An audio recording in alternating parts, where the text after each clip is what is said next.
football players to the field. Number 1, Sheriff C.J. Jackson. Parents Daryl and April Jackson. Church is Shiloh Baptist Church.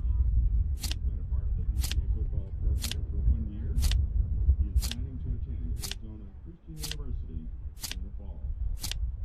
Number 2, Carter Stoutmeyer. Parents Omar and Sheila Stoutmeyer. Home church is Prestonwood Baptist Church, North Campus. He's been a part of the PCA football program for 4 years. He's planning to attend the University of Arizona in the fall. Number 3, Trenton Wheeler. Parents Darnell and Stephanie Wheeler. Home church Greenville Avenue Church of Christ. He's been a part of the PCA football program for 1 year. He's undecided concerning his college choice for the fall.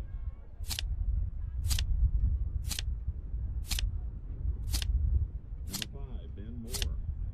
Parents Steve and Laura Moore. Home church is Rock Creek Church. He's been a part of the PCA football program for 1 year. He's planning to attend the University of Arkansas in the fall. Number 7, Jack McCraw. Parents Steve and Melinda McCraw. Home church is Prestonwood Baptist Church. He's been a part of the PCA football program for 6 years. He's undecided concerning his college choice for the fall. Number 10, Duke O'Neill. Parents Todd and Becky O'Neill. Home church is Watermark Community Church. He's been a part of the PCA football program for 6 years. He's undecided concerning his college choice for the fall. Number 13, McGuire Martin. Parents Jared and Heather Martin. Home church is the Village and Flowermound. He's been a part of the PCA football program for 4 years. He's undecided concerning his college choice for the fall. Number 20, A.J. Sibley. Parents Harris and Jarrett Sibley. Home church is Prestonwood Baptist Church. He's been a part of the PCA football program for 1 year. He's undecided concerning his college choice for the fall. Number 22, Max Oliver. Parents Chance and Blanca Oliver. Home church is Prestonwood Baptist Church. He's been a part of the PCA football program for 6 years. He's likely to attend Texas A&M in the fall.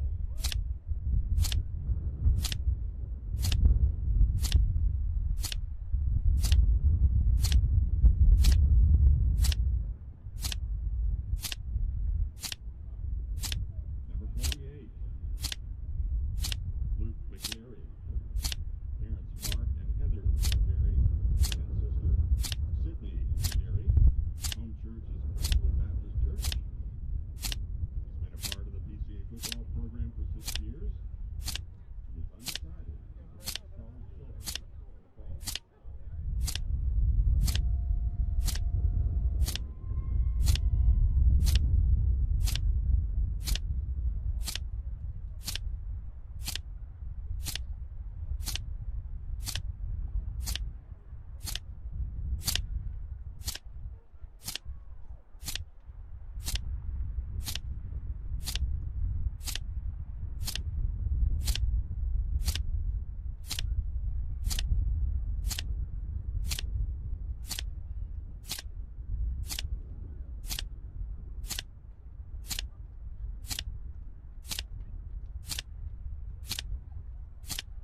PCA football program for 6 years. He's undecided concerning his college choice for the fall.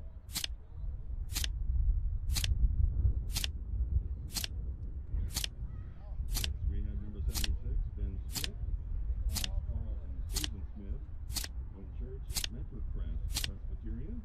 He's been a part of the PCA football program for 5 years. He is undecided concerning his college choice for the fall.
It's about to get real. It's about to get real. It's about to get real.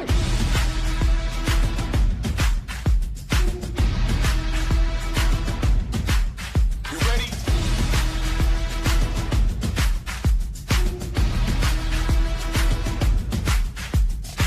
This is it now, can't quit now. Feel the pressure is on the rise. I'm burning inside, energy is high, and I feel so alive. Had to face up, so I prayed up, put my head down, and I came up. So what you afraid of? This is what legends are made of. Center stage of a new wave of hustlers, ballers, and renegades. Every day stay dedicated.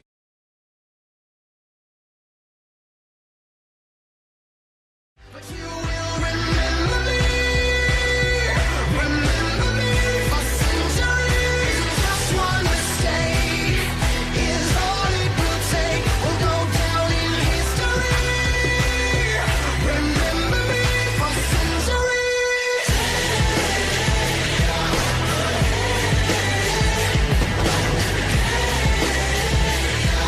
Remember me for centuries. Can't stop till the whole world knows my name. 'Cause I was only born inside my dreams. Until you die for me, as long as there's a light, my shadow's over you. 'Cause I am the opposite of amnesia. And you're a cherry blossom, you're about to bloom. You look so pretty, but you're gone so soon.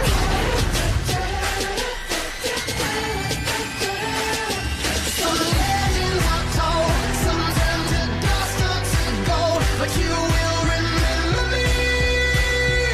Remember me for centuries. Just one mistake is all it will take. We'll go down in history. Remember me for centuries.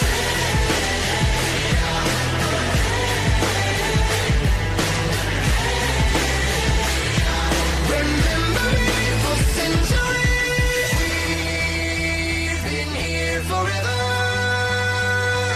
and here's the frozen fruit. I could scream forever.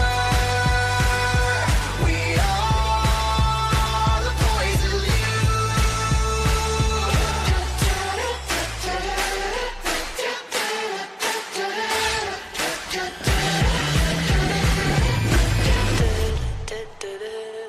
Some legends are told, some turn to dust or to gold. But you will remember me. Remember me for centuries.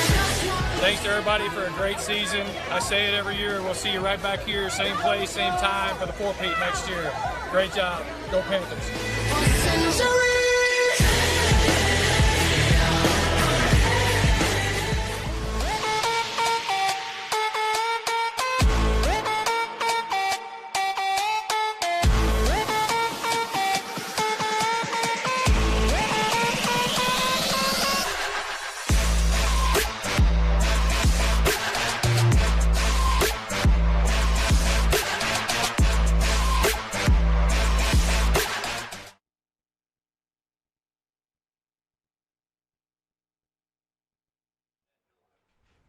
Hello, Parish Panther fans. Welcome to the Parish Panther pregame show. We're coming to you live high atop, and I do mean high atop, Lion Stadium here on the campus of Prestonwood Christian Academy. This is Brian Shackelford along with my broadcast partner this evening, Forrest Baldwin.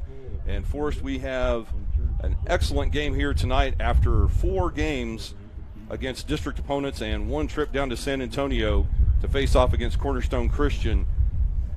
Games that the Panthers needed to keep sharp and stay focused. Tonight we have a game where that won't be necessary, as this game is for all the marbles. Not that it was scheduled this way, it just happened to turn out this way, but the Lions and the Panthers tonight play here at Prestonwood Christian for the district championship. Well, this was a game that I kind of had circled on my calendar maybe middle of the season, thinking that maybe this might run down to the district championship. And you can't beat the atmosphere. It's Friday night football in Texas the way it's supposed to be. And you're talking about the 2 big boys on the block, 6 miles apart from each other, getting ready to battle for the district championship. Indeed, and that game's set to kick off here at the bottom of the hour in just over 20 minutes. And we'll take some time here, folks, and go through some key matchups, things we're looking for here tonight as the Prestonwood Christian folks are celebrating their senior night, walking out. They've already introduced the football players into the cheerleaders now, and while we've got some time here for us, let's talk about the fact that this has ended up becoming the District 1 championship game. Parish coming into the game 3-0 in district, 8-1 on the season. Same thing for Prestonwood. They are also undefeated, 3-0, 7-1 on the year. They did not fill the bye week that they had when John Paul II left the schedule, and we'll touch base on that in a moment. But coming into this, both teams 3-0, both teams heavily outscoring the other 3 district opponents. And this game tonight, I believe everybody's going to lay it all on the line and see where things fall out. Well, it's the kind of game that you lay on the line. You know, Absolutely. If there's really nothing more to do other than go out there and win a district championship. And that's what has to be done tonight. And the players out there know that. And as we've said before, big-time players are going to make big-time plays in big-time games. And this is a big-time game. Absolutely. It doesn't get much bigger than this, especially with the district championship on the line. Now, you do bring up an interesting point, because the Panther faithful, the Panthers have no choice. They've got to go for it tonight. They've got to lay everything on the line. Otherwise, the fan base wouldn't accept it. It's Daniel Novikov, the head coach, is playing for his 4th straight district championship. Yeah. They're looking for a 4th straight TAPS Division I title. But you look on the other sideline with Prestonwood Christian, and perhaps they embrace the role of the underdog, because when you think about it, you look at Division I in TAPS on a much larger scale. And with the possible exception of Houston St. Thomas, there is a very distinct possibility that these 2 opponents may be playing again 4 weeks from tonight for the state title. So if you are Prestonwood Christian, do you lay everything on the line here, or do you maybe keep something in your back pocket for that game 4 weeks from tonight when it all matters? Well, as I've gone through the weekend, I've been thinking about this game. Right. You know, that's kind of the conundrum that I guess these coaches have, is how much do you want to show? Right. Because thinking that maybe 4 weeks from today, you may be battling for the state championship, and do you want to throw all your cards out on the table to win a district championship? That's the kind of decisions that coaches are going to have to make. I don't know how I would fall on that. Right. You know, we saw some stuff last week against Trinity Christian when they played. We saw a little bit. We saw a Wildcat come out formation with Demery at quarterback. That's kind of a new wrinkle. It is. Is that something we're going to see tonight? Boy, that's a tough question to answer. Yeah, I think you just come out and you play your best football with whatever your playbook has. Absolutely. Well, I mean, it's an easy decision for Novikov. He's got no choice. Yeah. He's got to go out and win the game tonight, because there's no way that the Panther faithful would settle for the wrong side of the bracket in second place. My question here is the decision lies with Prestonwood. You know, to use a poker term, if I'm sitting here on a made full house, do I check and let the other guy bluff into me and maybe show me everything he's got and hold on to a couple of special things, thinking that I might be playing the Panthers again 4 weeks from tonight? Or do I lay it all on the line, go for the win here, and make the Panthers move to the other side of the bracket? Well, I think given the way the Lion offense is set up, it's fairly one-dimensional. Right. And that if there's really, I don't think very much that they could show new on a running game situation. Maybe something in the passing game they might show new. But they're a run-heavy team. That's all they are. Right, and that may come into focus here when we look at our next topic, because Prestonwood comes into this game on 14 days rest. They did not play a game last week. They had the opportunity to fill that slot where John Paul II backed out when they dropped out of Division I play and moved to an independent status for this season. Prestonwood instead chose to take a second bye during the season, so they come into this game with a full 2 weeks rest. Parish, having had their game against Trinity Christian Addison moved to Saturday morning, which you and Jim Dixon had a great call on, by the way. Thank you very much. Now Parish is playing on 6 days rest. Prestonwood is playing on 14 days rest. Now, when we were looking at this game possibly taking place last night, I was thinking that Parish playing on 5 days rest may be a concern. A bonus was that there appeared to be no major injuries or any serious problems from the Saturday morning game against Trinity Christian. But now that we've moved to Friday night, I'm more concerned that Prestonwood may have a little rust after 14 days off, as opposed to the Parish squad being tired on 6 days rest. A couple of things that I think work to Parish's advantage with what you're talking about is, one, the game on Saturday was not that much of a physical game. Right. We got in, we took care of business, we got the starters out midway through the third, and again, it just wasn't a hugely physical game. Right, rolling clock started about midway through the third quarter. The other thing I'd like to point out is that by the time you get to this point in the season, you are physically in the best shape you are going to be all season. So I don't think that short window is really going to affect Parish. No. Now, to your point, though, yes, you get that 14-day gap for the Lions, for Prestonwood. Keeping also in mind their last opponent was Bishop Lynch, who they beat handily 57-17. Are you worried about game speed? Are you worried about, getting your kids back up to game speed? Thank you. Was there a little bit of conditioning that dropped off? These are, some of the questions that are going to have to be answered tonight. But I have no qualms with Parish going out there on 6 days of rest and taking care of business. 5, I was a little bit concerned about even that extra day, even though you got suited up and maybe you were starting to head this way. I don't mind that. That's just an extra day of rest. Right. No, the concern there completely shifts from one side of the coin to the other once you add that extra day of rest. Now, you're talking about rust possibly in the running game.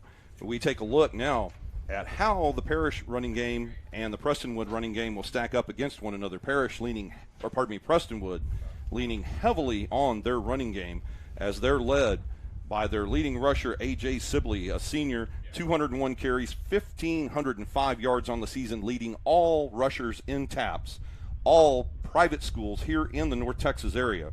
By far, he's averaging 7.5 yards a carry, 15 touchdowns on the season, and that's my point you just mentioned a moment ago. Is there a little bit of rust on A.J. Sibley? Has he maybe dropped a little conditioning with 14 days rest? Could be. Or he could even be extra charged up tonight going into it. Again, just one of those intangibles that you find. You'll get the answer when you start seeing the product on the field.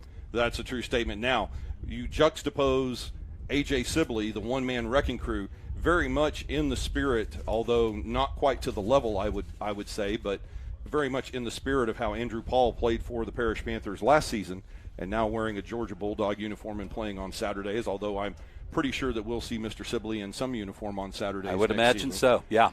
But you've got the tandem now of Maddox Reed and Cedric Mays, and with the field conditions here tonight, the rain has moved away, clearing skies, the temperature dropping heavily. We were at about 75 degrees about 4 hours ago. We're now down in the mid-50s. The wind shifted all the way to the north, and this temperature is going to continue to drop through the night. And although the rain has stopped, this field is a very slick surface. This is a slick turf here tonight. So when you've got the two-headed monster that Parish does of Cedric Mays and Maddox Reed, how does that work in their favor versus the one workhorse of A.J. Sibley for Prestonwood? Well, the weather conditions tonight just beg for a running game, don't they? It just begs for a running game. And I think the advantage Parish has, as you mentioned, is we can do a back rotation. We can put Maddox Reed in, all right? We can put, as we saw last week, a fair amount. Is you have Maddox Reed and you have Cedric Mays both in the backfield. Yes. All right?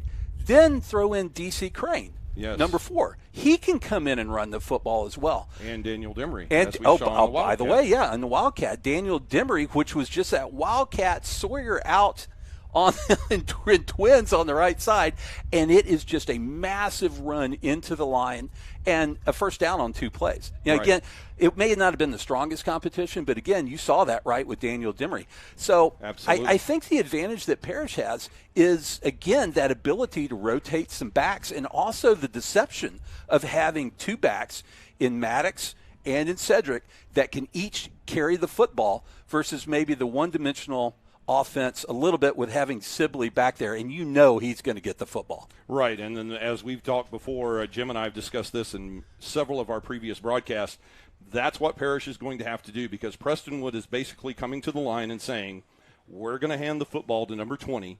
He's going to run through this hole right here. We're going to go on to stop us. Mm-hmm. So does the Parish defense make that stop tonight? Boy, what I would like to see them do is take that. And if we can get them to a long yardage situation, second long, third and long, right, where they're going to have to pass that football, that's where we want to be. So I think, defense keys on 20. He's your hoss for the Lions. He's got over 50% of your offense and 50% of your touchdowns. Absolutely. I don't think it's going to be a surprise to anybody that they're going to hand him the football tonight. Especially, it's not going to surprise Will Galusha, who's watched tons and tons of film. Now, speaking of Coach Galusha, the defensive coordinator for Parish, you're looking at this situation. 20 is your workhorse. Do you start the game with a 4-man line and put that 8th man in the box, or do you let them see what shakes out? I mean, do you put 8 men in the box and force the quarterback by committee of Prestonwood to throw the football, or do you just kind of play it loose and fast the first quarter and see what shakes out? I think part of that decision process, you've got to take the wind into consideration. And the wind is a factor. Yeah, so as you look at your screen, the wind's going to be blowing right to left. And I think that's going to play into Prestonwood's decision to throw. Mm-hmm. I think it's not going to play into ours. I was down there watching Sawyer early, and he was throwing 50 yards into the wind. So I think we're going to be okay there. Give me. I don't know if I'd put 8 in the box. I think I'd go with a 4-man front for sure. Right. Put a four-man down line. Give me 3 linebackers, and let's run man coverage. I think with the athletes that we have at safety and at corner, we can run man coverage out there and be fine. Right. Let's come up and stop the run. Right. So that being the focus tonight for Will Galusha and the Panther defense, to try to stop A.J. Sibley and force the quarterbacking core led by McGuire Martin of the Lions to throw. Let's flip sides now and look at the passing game for both teams. You've got Sawyer Anderson, who, like A.J. Sibley, leading and rushing for taps. Sawyer Anderson is now leading taps and passing. A long time getting there, but now here we are in the final game, the ultimate game of the regular season. And Sawyer on top of the board with 2,160 yards passing, and completing 151 of 245 attempts, 61% completion percentage, averaging 14 yards of completion, 240 yards a game, thrown for 7 touchdowns. He has gotten his game here at the end of the season where you expected Sawyer Anderson to be, at the top of the leaderboard, not only leading taps, but also leading all North Texas private schools in passing. With these conditions tonight, do you still lean on Sawyer Anderson and favor the passing game, or is it like you pointed out earlier, do we perhaps use the passing game as a decoy? As you said tonight, the field conditions are just begging for the running game. I'm going to go out on the limb here, and this is not going to be probably a popular opinion given the fact that we have the number 1 quarterback, private school quarterback in the Metroplex. I want to go run heavy starting off. I want to go run heavy. Unleash Maddox, unleash Mays. These guys are averaging Maddox is averaging 6.7 yards per carry, and Mays is averaging 7.3 yards per carry. Those are great numbers. The problem is they just don't get an opportunity to carry much when you're throwing the ball for 2,200 yards. Right, that's a true statement. Yeah. So I think – and then the other thing we get, if we can have Maddox and Mays run the football and we can have some success there, we control the clock. We control the clock. We keep the ball out of Prestonwood's hands. And that's going to be important in something like tonight. Right, because game management and having the Panthers on offense controlling the clock keeps A.J. Sibley on the sideline. Bingo, right there. And then with that, so, I mean, you're right. You do have the state or the TAP state leader in passing in Sawyer Anderson. But tonight, part of a quarterback's overall makeup, I mean, great, yes, absolutely, you need a great passer. But sometimes you need that young man that goes up behind center to be a game manager. And like you said, manage the clock, hand off the ball, throw the dink and dunk, do what needs to be done, basically kind of a West Coast style, use the passing game kind of as a running game type situation, especially with the wind here tonight kicking up toward 20 miles an hour. Is that where we see Sawyer Anderson tonight, where we use mostly the running game and a short passing game and then take our shots downfield in opportune times with the wind at our back, or do we just turn him loose? No, for me, I'd like to keep him as a game manager, if you will, starting out, provided we can have some success running the ball with Maddox Rees and Cedric Mays. The other thing that does, if we can get some success there, is that brings the Lion defense up. Yes. And now they have to cover and protect against that running game. Maybe they bring 7 up, and now they're man. They're out. playing man with 7 or 8 in the box. Yeah, Derek Eusebio, Hutch Crow, Burton, Fields, you don't want to do that. That is asking for a big play on offense. And Sawyer Anderson will definitely take advantage of that. He will. They'll look. They'll see it. We saw it against Trinity Christian where they lined up man on the Twins on the outside, and Sawyer just rolled out, threw it to Chase Burton. Boom, we're good. Right. And now that leads us into our next point here before we wrap up the pregame show. The Panthers tonight, especially in these conditions, need to be penalty-proof, as you put it. Go walk us through what your thoughts are there about how the Panthers need to avoid the big penalty tonight in order to secure this victory and the district championship. Boy, do they ever. When we talk about avoiding penalties, I'm talking about avoiding the 15-yard penalties, the face masks, the personal fouls, the roughing the passers, anything that's going to give the Lions 15 yards. This is a big football game. It's for the district championship. You're 6 miles apart. You know these guys know each other, and you don't want to be that second guy that the referees see. They're not going to see the first guy. They never see the first guy.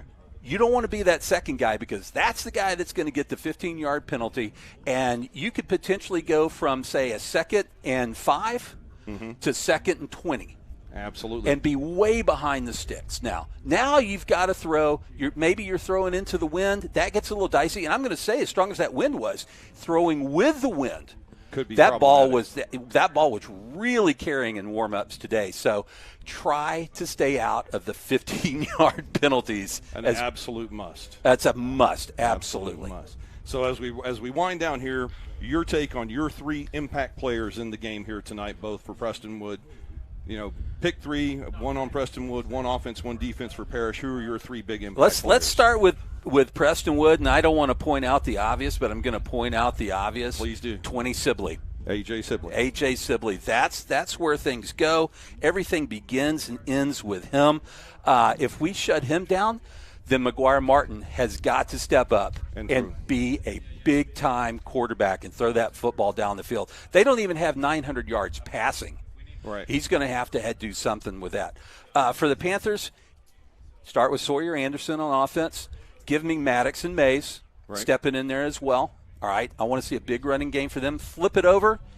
Trey Williams, Ian Ussery, Caleb Irving, Derek Demery. Where do you start? But I think it's going to be that linebacker core. Seth Scott, Cave, and maybe Trey Williams if they put him at linebacker, or maybe Ian back there at linebacker. You just got to have Cooper Malin as well. Oh, I'm sorry. Yeah, 15, Cooper Malin. You've got to have exceptional linebacker play this evening. Right.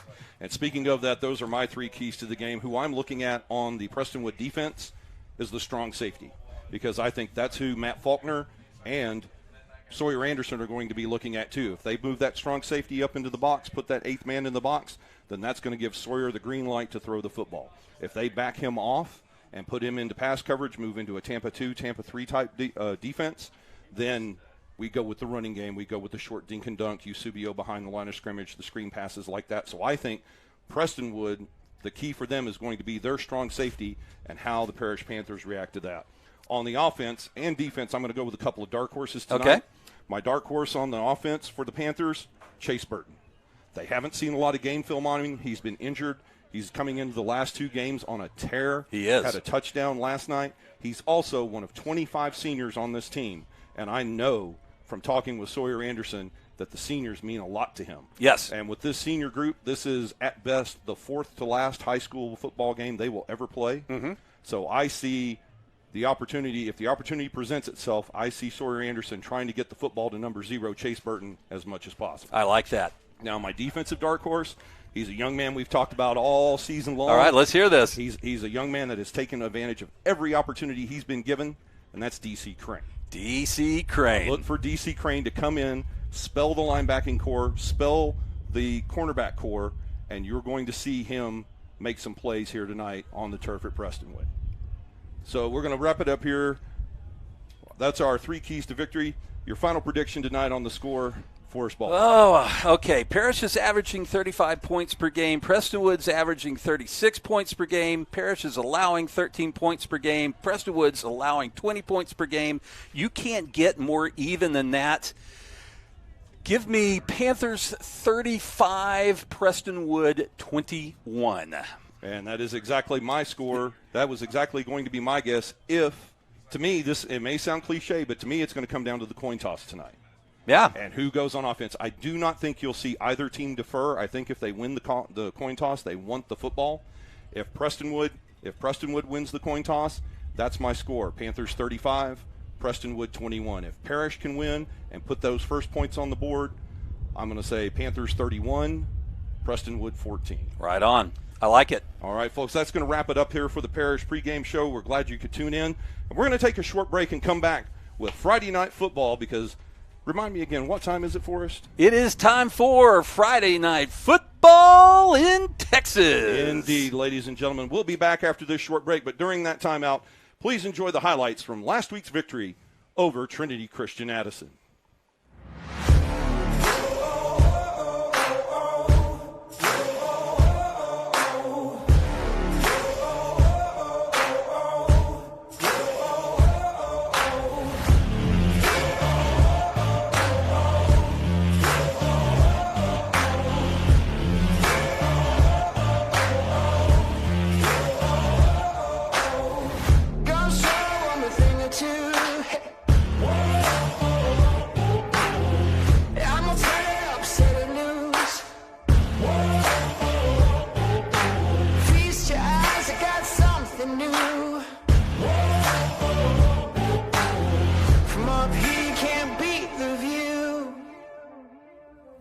Just watch me now. Just watch me now. I got something for you, a little more for you. You won't believe your eyes. Just watch me now. Just watch me now. I got something for you, a little more for you. You won't believe your eyes. Just watch me now.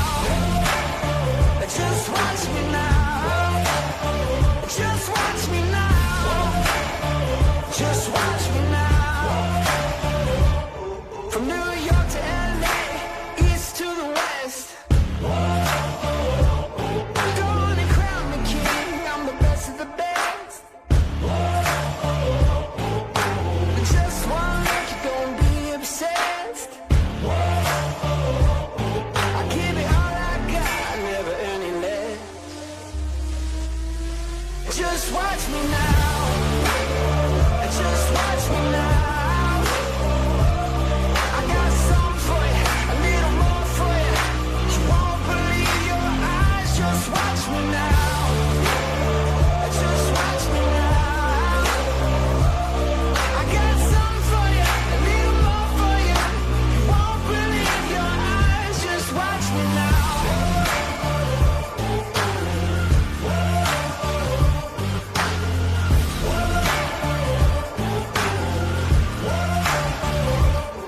Just watch me now. Just watch me now. Just watch me now. Just watch me now. Just watch me now. Just watch me now. I got something for you, a little more for you. You won't believe your eyes. Just watch me now. Just watch me now. I got something for you, a little more for you. You won't believe your eyes. Just watch me now. Just watch me now. Just watch me now.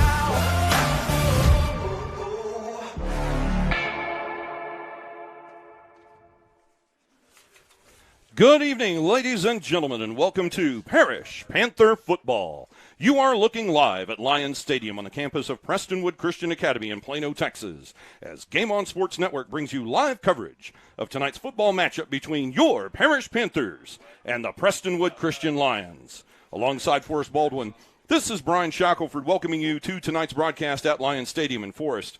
Tonight, the Parish Panthers march into Lions Stadium supported by a host of Panther faithful, looking to take their fourth straight district championship under head coach Daniel Novikov en route to their ultimate goal, a fourth straight TAPS Division I title. After outscoring their three previous district opponents by a combined score of 128-13, the Panthers face a much different team tonight in the Prestonwood Christian Lions, a team that comes into tonight's contest on a 7-game win streak, has outscored its district opponents by a combined total of 138-38, and led by TAPS rusher A.J. Sibley, could give the Panthers all they can handle tonight as these two teams battle it out for the TAPS Division I District Championship.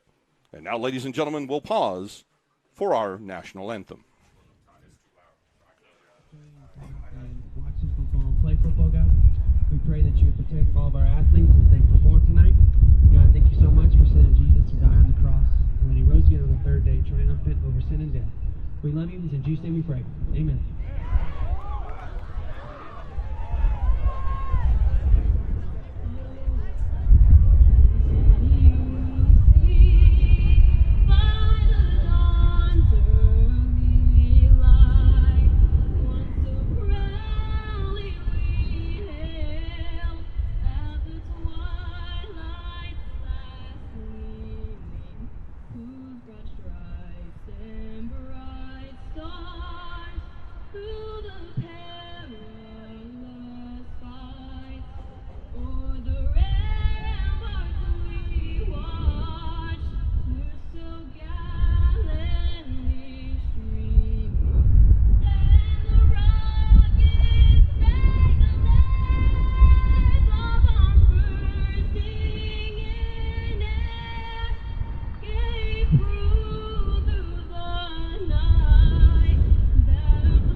Welcome back to Lions Stadium here. Brian Shackelford alongside Forrest Baldwin.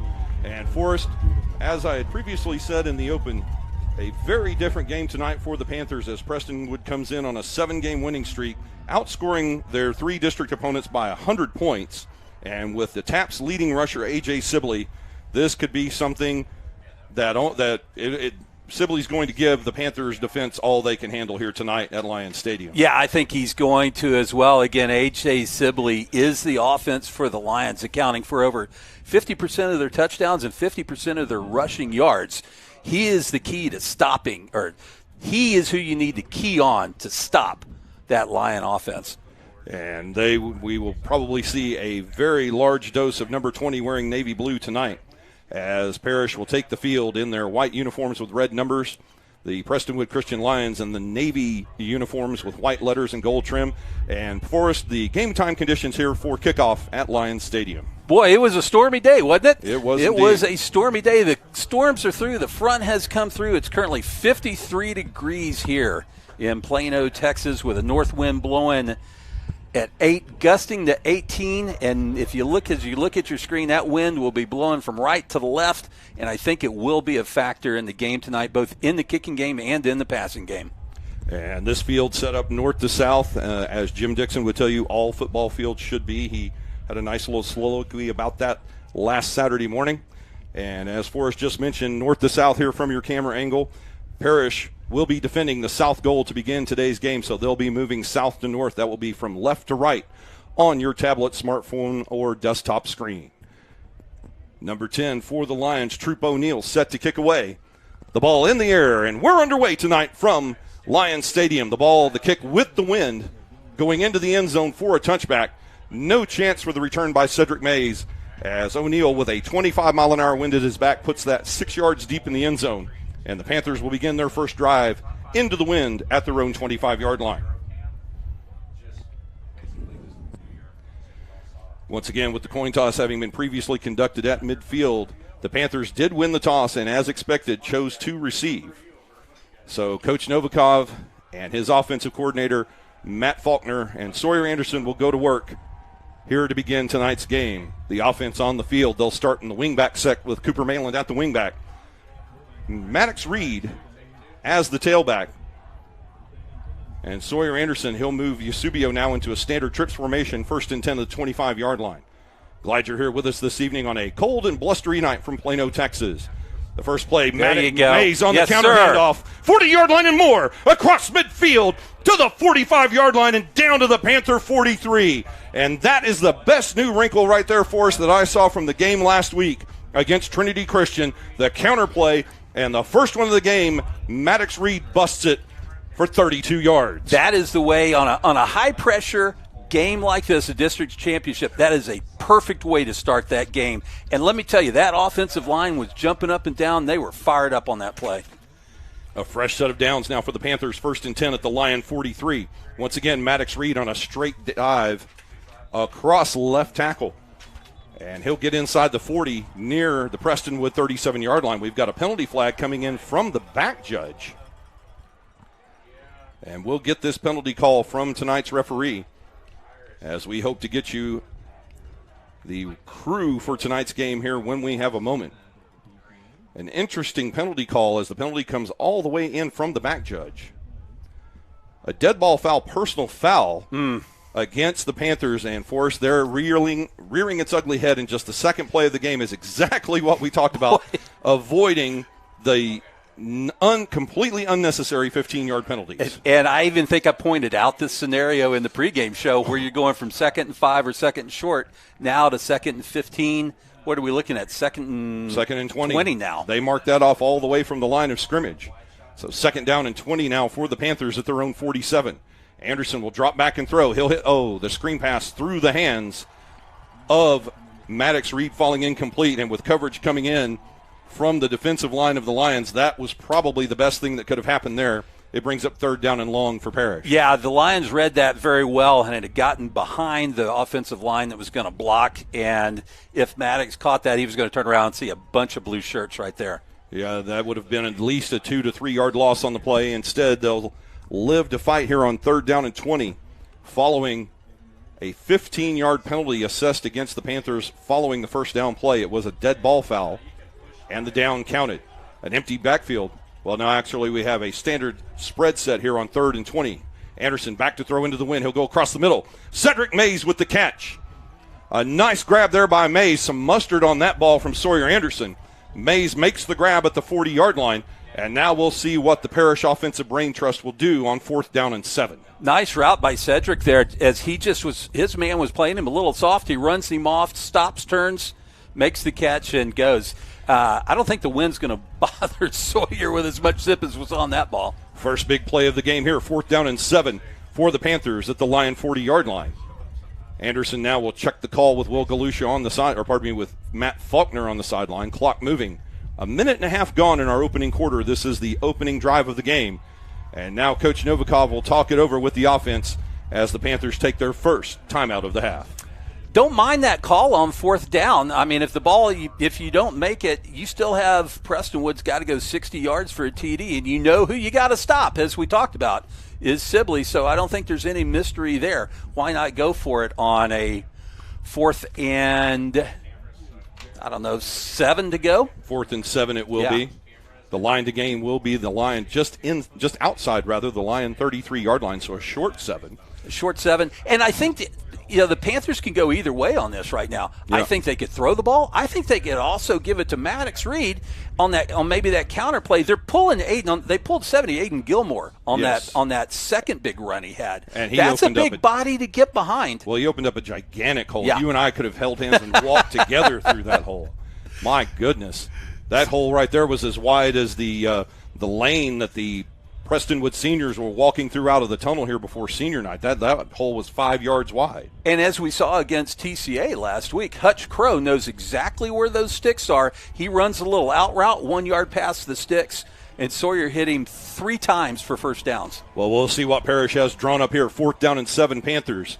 And they have the ball at the Prestonwood 40-yard line, 10:25 to play in the opening quarter. Anderson back to throw. He'll go across the middle. Wide open, Cedric Mays.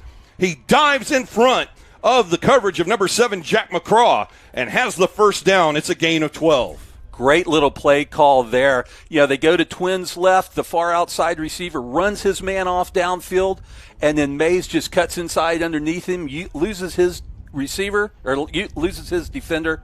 1st and 10. And now back to a wingback formation, the twins to the bottom side, as Sawyer Anderson and crew have the ball 1st and 10 at the Lion 28. A straight handoff on the stretch play to Maddox Reed, and well defended by the Lion defense, making the stop behind the line of scrimmage. That's number 84, Caleb Bowers, one of their best defensive ends and tacklers on the team. A little leaky there on the offensive line's part. We saw that with the first couple of plays again last week with TCA. Defenders in the backfield right after Reed gets the football. And Bowers able to brush off his block, coming through the 7 gap and making the tackle for a loss of 5. Now 2nd down 15 for the Panthers. Anderson will fake the handoff. There's the counter. And now they've read the counter pretty well as the tackle made there. A celebration by number 48, Luke McGarry, their star middle linebacker. And that's going to be another loss. We're going to call that a loss of 4, bringing up 3rd down and 19. McGarry was not distracted by that jet sweep fake. Stepped right up in there, and a good open field tackle on a big running back. And now with 3rd and 19, the Panthers, we'll see what they have drawn up, as they're in a similar situation as they were 4 plays ago. The clock approaching 9 minutes to play in our opening quarter. No score here at Lion Stadium. This is the opening drive of the game for either team, as Parish won the toss and received. Now 3rd down and 19 at the Lion 37-yard line. And quickly, Coach Novikov is going to burn his 2nd timeout. So, wow. Novikov, in the first half, you use them when you need them. And, you and I talked about how we might possibly have thought this first drive was going to be very important. Well, I think Daniel Novikov just showed you right there how important this first drive of the game is. Boy, he did, and using 2 timeouts within the first 4 minutes of the football game, 3 minutes of the football game. 3 minutes and 6 seconds of the football game. There's some tough decisions you got to make. You had a tough decision to make on that 4th down play. Take the timeout, make sure everybody's on the same page. And now you're looking at 3rd down and a mile. 3rd and 19 coming up. You got to make a good play here, a good football call, and you at least want to get half of it, get a good chunk to make it 4th and manageable. You do, because it's 2 down territory right here. Or worst case scenario, a good 10 to 12-yard gain puts you in Schiller's range. Into the wind? It would be about a 33, 34-yarder, but we'll see. And now with Parish down to 1 timeout remaining with 8:54 to play in the first quarter.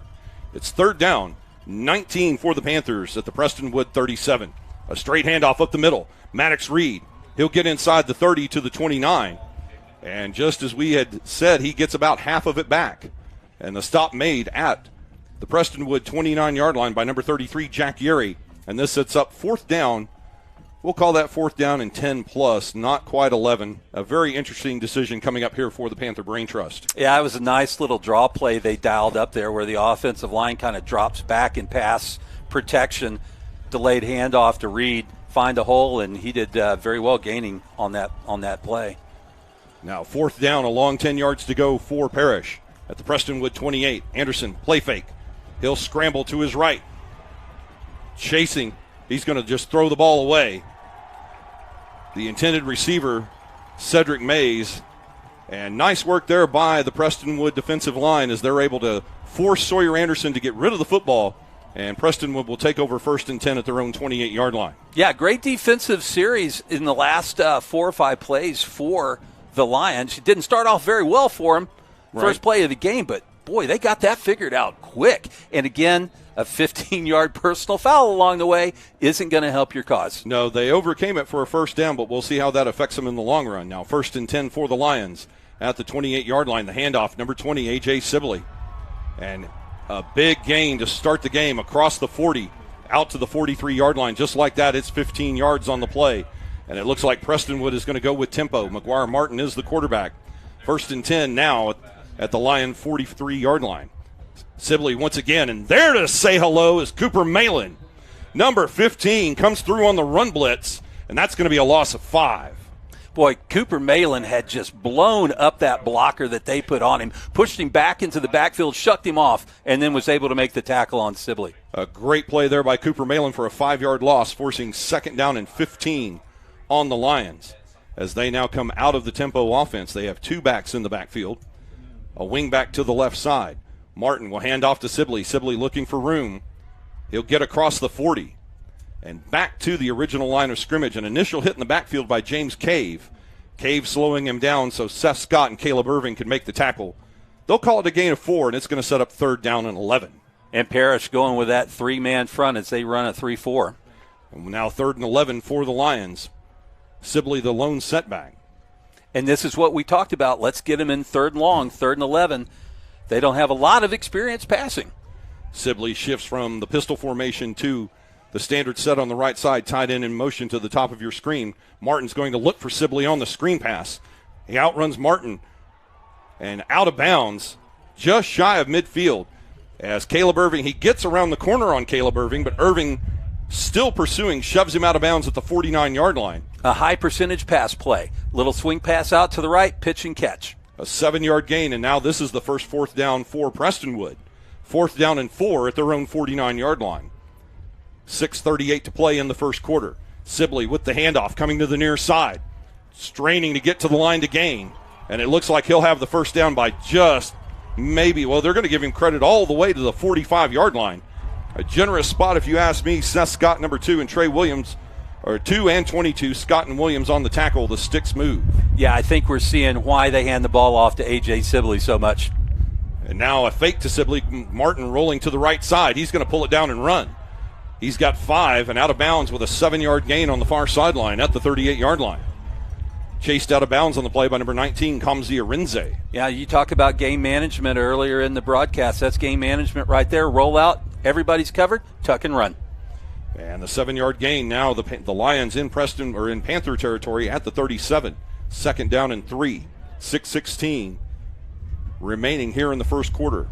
Martin goes up to the line, changes the play. Sibley in the pistol with 2 receivers and a wing back to the left side. Sibley finds room, gets up the middle, breaks free inside the 25. And there to save the touchdown for the Panthers, number 6, Bryson Blackmore. But a huge gain for A.J. Sibley and the Lions. That's a gain of 15 down to the Parish 22-yard line. They have him listed at 5'9", 184. He runs a lot bigger than that, I think. On 1st and 10, once again, Sibley with the handoff. Gets his way into the linebacking core and taken down at the 17-yard line. A nice solo tackle right there for number 19, Kamzi Arinze, as it looks like they're going to stick with the 3-man front, but Galusha is starting to put Arinze, the strong safety, in the box. Yep, bringing him up. A 5-yard gain, 2nd down and 5 as the Lions stay in tempo. It'll be Sibley again. No, he fakes it to Sibley. Now Martin looking to the screen pass to the far side, and it's dropped. In and out of the hands of number 11, Enzo Bingham.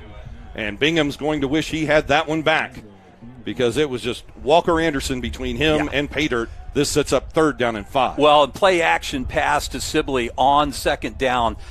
My eyes were locked on Sibley, as I think a lot of the defense was. Perfect call.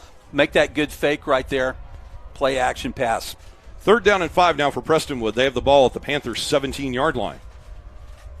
As the Panthers look to make a stop here on defense. Martin coming up. He's going to get a new play from the sideline. Number 11, Enzo Bingham, in as a wingback.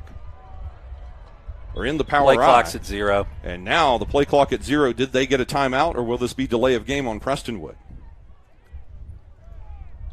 The officials do not seem to be. No, they are moving it back. And it is delay of game. That is a crucial 5-yard penalty, as the Lion Brain Trust not paying attention to the game clock. That is, and again, forcing them now into a 3rd and 10 situation with, they've got the wind at their back, not necessarily the best passing team. We'll see how this works out for them. You're playing your safeties up now. Bingham moves out of the power I into a Twins wingback set on the top side of your screen. 3rd down and 10 now for Prestonwood at the Panther 22. Showing blitz.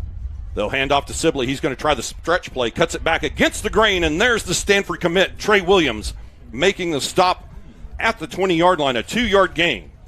And this will set up a 4th down decision for Prestonwood. Also in on the stop, James Cave. Well, I think on a 3rd and 10 play like that, as an OC, I want to see where Trey Williams is, run the other direction. And he just blew that play up, forced it inside, backers stepped up, and a big 4th down coming up. Now a big play for the Panthers, 4th and 8 at the Parish 20-yard line. Play clock down to 10 as Martin looks for a new play from the sideline. Parish looking to end the drive here. Martin with the snap. He's going to fake it to Sibley. He's going to keep it, throw the dink pass, complete. And this will come down to, it's going to be a penalty. The catch made by number 48, Luke McGarry, but the wide receiver out there, I believe, is going to get called for holding. Boy, that's a tough one for the Lions, too, on that holding call. Nobody accounted for McGarry on that. No, McGarry. He came out of that wingback position and just did a little 2 yards across the line of scrimmage. Again, very conservative passing, high percentage completions, little dump pass to him, let him turn and make his way upfield. And now here's our referee with the call. The call is holding against Prestonwood. That is a killer penalty for the Lions. It really is. It really is. Now, they'll mark that off from the spot of the foul at the 12-yard line. It's going to put him back at the 22. Essentially making what was 4th and 8, 4th and 10, and it looks like they're going to trot on the field goal unit with Troop O'Neill. The ball placed at the 20-yard line. Jack McCraw, your holder, who is also one of their quarterbacks, so keep that in mind. As Troop O'Neill will attempt the field goal, they'll spot the ball at the 29-yard line with the win. This is a 39-yard field goal attempt for Prestonwood. A low snap. They're going to fake it. Fire. McCraw looking. He's going to throw to nobody in particular. And a disastrous series of events for Prestonwood on the low snap. Wow. But a great break for Parish. They take over 1st down and 10. Man. Yeah, that, you heard me yell, fire. That's what the offense yells, the field goal unit, when that ball hits the ground and the kick's not going to be made. A little bit of coach coming out there. I'm sorry. Yeah, I would have been yelling it on the and usually what that signals is one of the end guys, one of the receivers to break out. And Troop had a whole lot of room. He could have maybe run for a 1st down there. And possibly. just, but again, something you don't really practice that often. Well, you practice it, but you don't see it a lot in game situations. Instead, he elected to throw it away, and I think he got a little bit of a talking to on the sideline. And now 1st and 10, the jump pass coming to Derek Eusebio. Eusebio looking to turn the corner on the near side, patiently waiting. And he's going to get held up at the 21-yard line. And, now, look at this. That's a young man that came to play football tonight against his former team. And Eusebio just needs to take that down a level as he got into the face of the defender, Jackson Kern. But the officials are going to let that slide and say, gentlemen, let's play some football, but keep it cool. They're going to give Eusebio, and actually I'm going to give him credit on that to get that back to the line of scrimmage for no gain. 7, Jack McGraw for the Lions was unaccounted for on that sweep. Came upfield and just had a face full of Eusebio right there. Did a good job of breaking down, staying with him, pushing him inside, making the tackle. And now 2nd down and 10 for the Panthers. Anderson straight ahead give. Maddox Reed. Oh! And he just makes a move, tripped up on the play by number 40, Hudson Lunsford.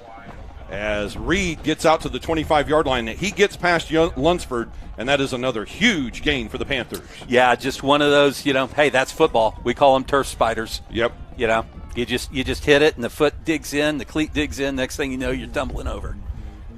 And now Parish faced with 3rd down. We're going to call this 3rd down and a long 7.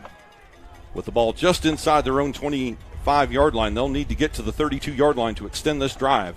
The clock running with 3:14 to play in the first. No score here at Lions Stadium. Anderson fakes. And the pass to Eusebio.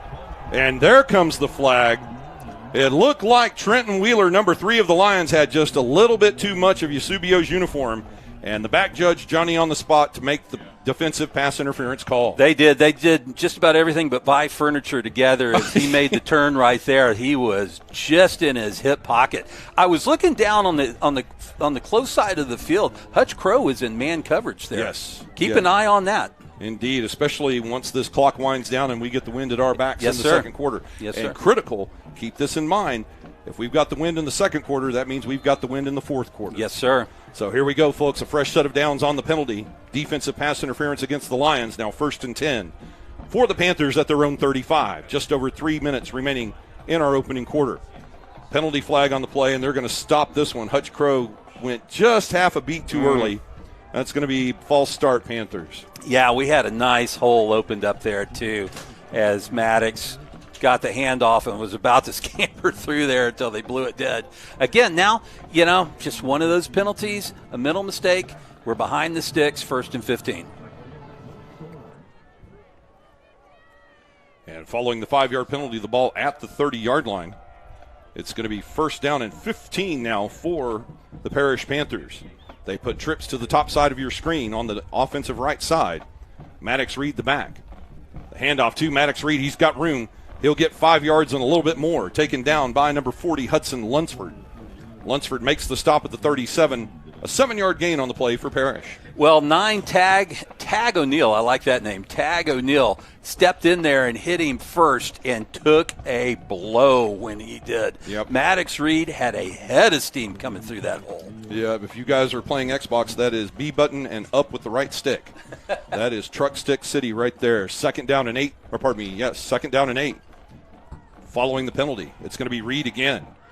Whoa! And tries to bounce outside, but the combination of number 40, Hudson Lunsford, and his own man, number 52, Sam Liu, take Maddox down from a gain of just a yard. It brings up 3rd and 7. Yeah, Lunsford, their leading tackler, playing that middle linebacker position, 6'0", 205-pound junior. Boy, he stepped up there and made a play.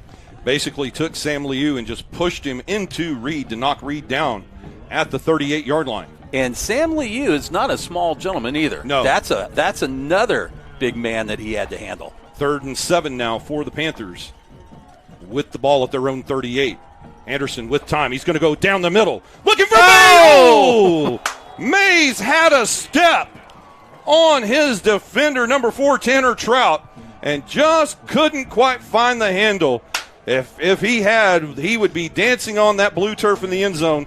But it turns out to be 4th down and a punt coming up for Parish. Okay, important things on that offensive drive, even though we did not score, get very far down the field, as we're starting to see that we can get separation from the line defenders. Yeah, that is a true statement. That, and we're getting separation from the secondary. That's what I meant, through the corners and safeties. Cave with a nice punt into the wind. It's going to check up at the Prestonwood 40 and be downed right at the 39-yard line by Daniel Demery. They'll probably give him credit at the 40 where it was first touched by Nick Rolfe, number 58 on special teams.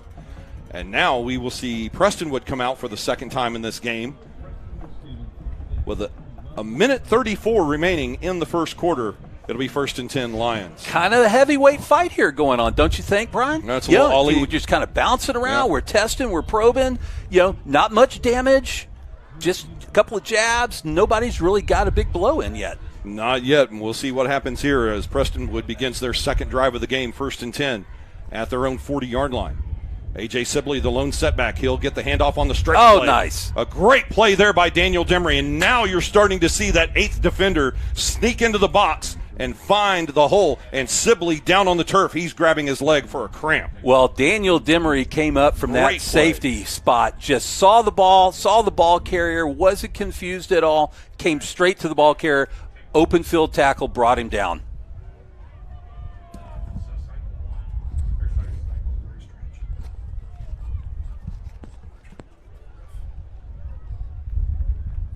as Sibley comes back up.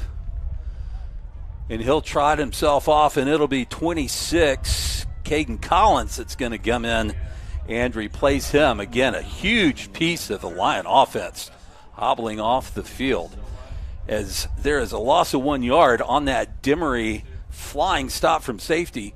And we're looking at 2nd and 11 with 1:17 left in the first quarter, as this really has been a heavyweight battle so far for the first 11 minutes.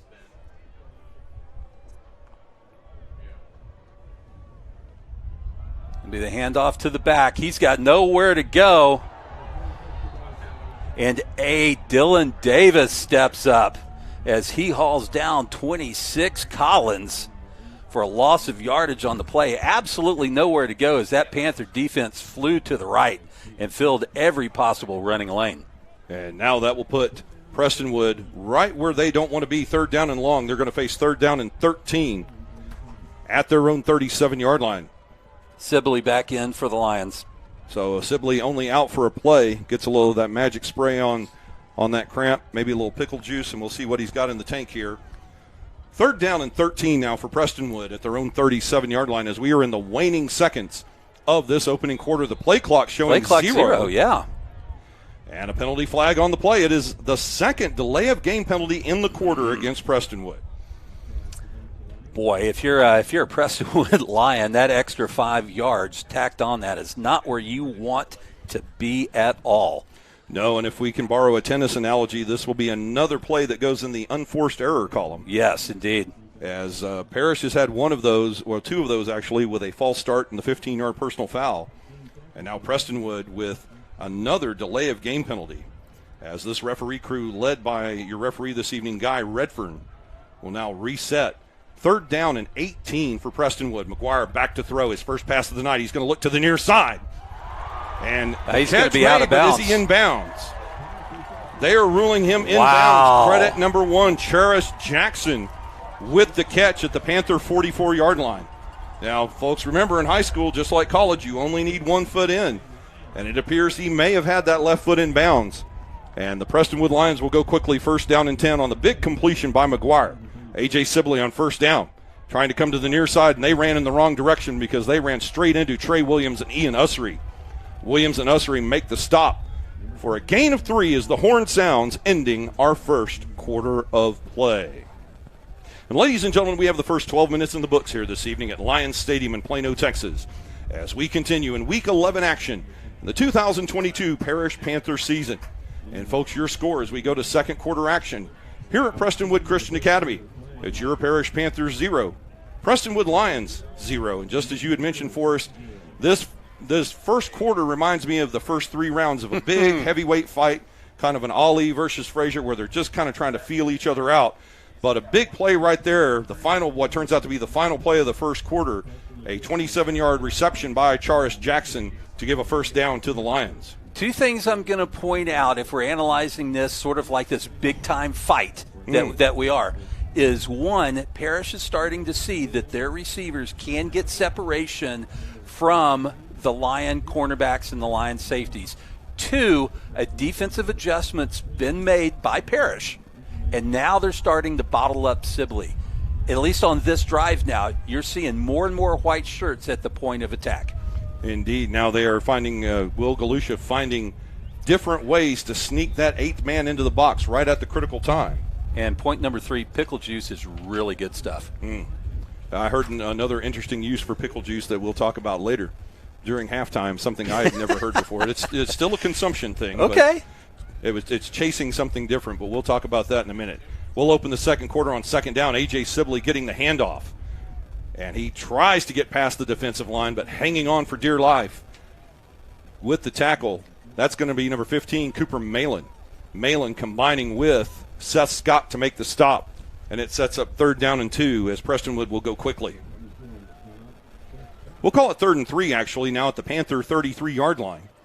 As we're in the opening seconds of this 2nd quarter, no score here at Lions Stadium. Once again, the fake by McGuire Martin. He's going to keep it. And it looks like he'll put his head down and get the first down. The officials mark him at the 32-yard line, and that will move the sticks for Prestonwood.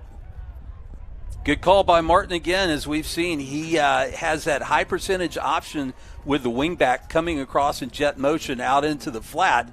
And if he doesn't like that, just tuck and run. And McGuire very effective with faking on the football. Or McGuire Martin, rather, the quarterback. We'll see what he's got now. 1st down and 10 for Prestonwood. A.J. Sibley tries to cut it outside.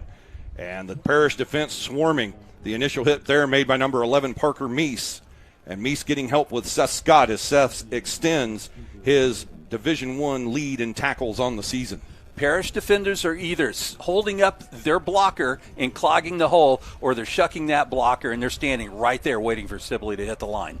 The Panthers now moving into a 4-man front on 2nd down and 8. Martin's going to fake, throw the swing pass to the near side. And textbook coverage right there by Cooper Malin, taking the receiver Luke McGarry, number 48, down at the 26-yard line. Also 14, Daniel Demery coming up from the safety on that same play they ran play before last to the far side. They run it back this way, and boy, 15 and 14 read it very well. Now 3rd and 4 for Prestonwood at the Parish 26. It's going to be Sibley up the middle. He's going to bounce outside. One-on-one. Penalty flag comes in as the tackle made at the 12-yard line, but it looks like we're going to have another hold here against the Panthers. As you can see, the Prestonwood head coach is just livid. Yeah, Trey Williams was indicating that it was a hold. And the call is holding against Prestonwood. While we have a moment, folks, let's introduce your officiating crew here tonight at Lions Stadium. Your referee is Guy Redfern. The umpire tonight, Jeff Smith. Your head linesman, Jerry Gosser. The line judge, Caven Bernstein. The back judge is George Bell. The field judge, Aaron Bernstein. And your side judge this evening, Del Klein. And so Guy Redfern marks off the 10-yard penalty for holding against Prestonwood. And now they find themselves behind the sticks once again with 10-14 and the clock running in the first half. Still no score here in this District 1 championship game at Lions Stadium. The winner of this game claims the Division 1 District 1 championship for Taps. Martin's going to throw. Oh, he loses the football! Picked up by Caleb Irving. 1st down, Panthers. And there's the first critical mistake of the game. Martin lets the ball slip out of his hands, and Irving right there to make the recovery for Parish. Boy, I did not see that coming at all. I was looking at the Parish secondary. They were playing 3 deep, and then they walked the middle safety up. Next thing I know, the ball's just out of his hands. Yeah. No, that was the perfect moment. I wish I thought of it for a Chris Berman. Whoop! And because the ball just slipped right out of his hands, and Caleb Irving covers it up for the Panthers. Critical turnover for Prestonwood.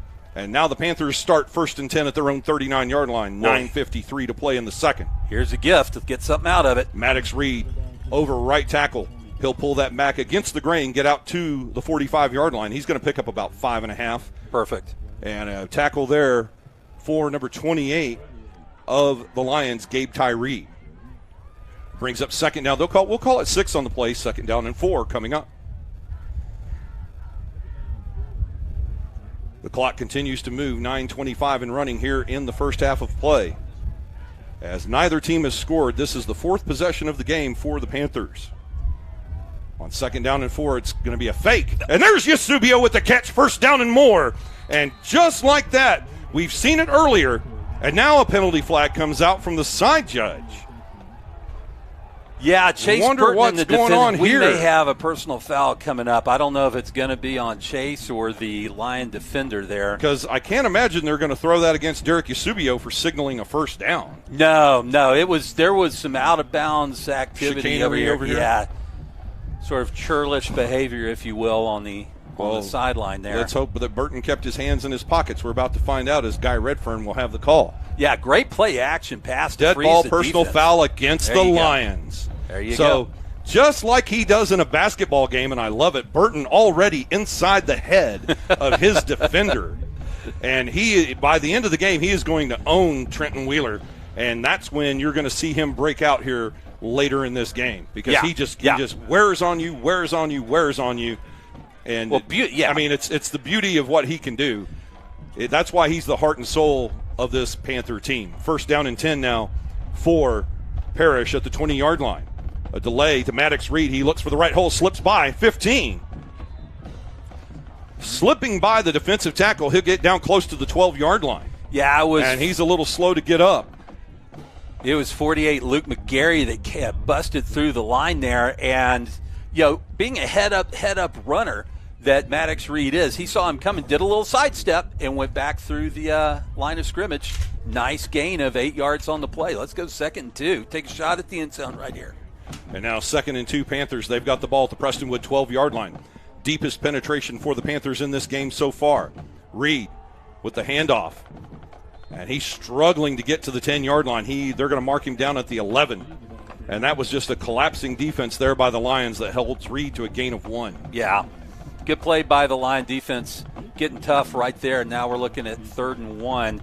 Obviously 2-down territory. I don't think you're going to kick a field goal here on 4th down. And in comes the jumbo package with James Cave and company as they look to take the line. 3rd down. We're going to call it 1, but it's actually less than a yard.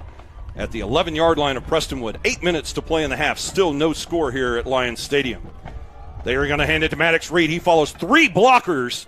Great push right there. Another pancake block for number 70, Aiden Gilmore. He's earning his syrup tonight.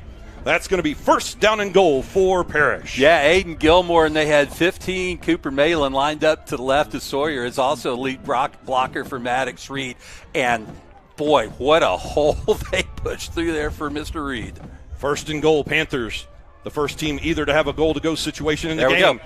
Leaning for the goal line, and the officials' arms are in the air. Touchdown, Parish Panthers. Maddox Reed strikes first, a 4-yard run. Panthers with the first touchdown of the game. Boy, what a great drive to have, going with the wind, getting, testing that first quarter, seeing where everybody's at. Here's the first big body blow of the match right here, of the fight. Off the turnover. Off the turnover, yes, sir. Ryan Schiller, the lime green boot, into the ball. The extra point is good, and Parish capitalizes on the mistake by McGuire Martin. And ladies and gentlemen, your score was 7:47 remaining in our first half here at Lions Stadium. In this TAPS Division I District 1 championship game, it's your Parish Panthers 7, Prestonwood Christian Lions nothing. And as I just mentioned, Forrest, the Panthers able to take advantage of the fumble recovery by Caleb Irving. Take it 55 yards. Maddox Reed with a 5-yard touchdown run to open the scoring here tonight. You get the gift on the dropped football, fumble recovery. Maddox Reed, play action, Eusebio on the slant, gets you big gain. Chase Burton in the head with a penalty. In the head, gets them to draw that 15-yard personal foul. Maddox Reed. I mean, that's exactly the way I had it in my head going when we talked about unleash Maddox, unleash Mays. Yeah, indeed. And I expected that to be heading toward the north side of the field, moving left to right on your screen, but this time they did it with the wind at their back, showing they can do it either way. Either way. And now Dylan Sherman set to put his right foot into the football at the 40-yard line. Yeah, and you go that big jumbo package when you bring Seth Scott in, you put Mayland in as a blocking back, Aiden Gilmore comes around. That's just impossible to stop sometimes. And Dylan Sherman puts that through the end zone 7 yards deep.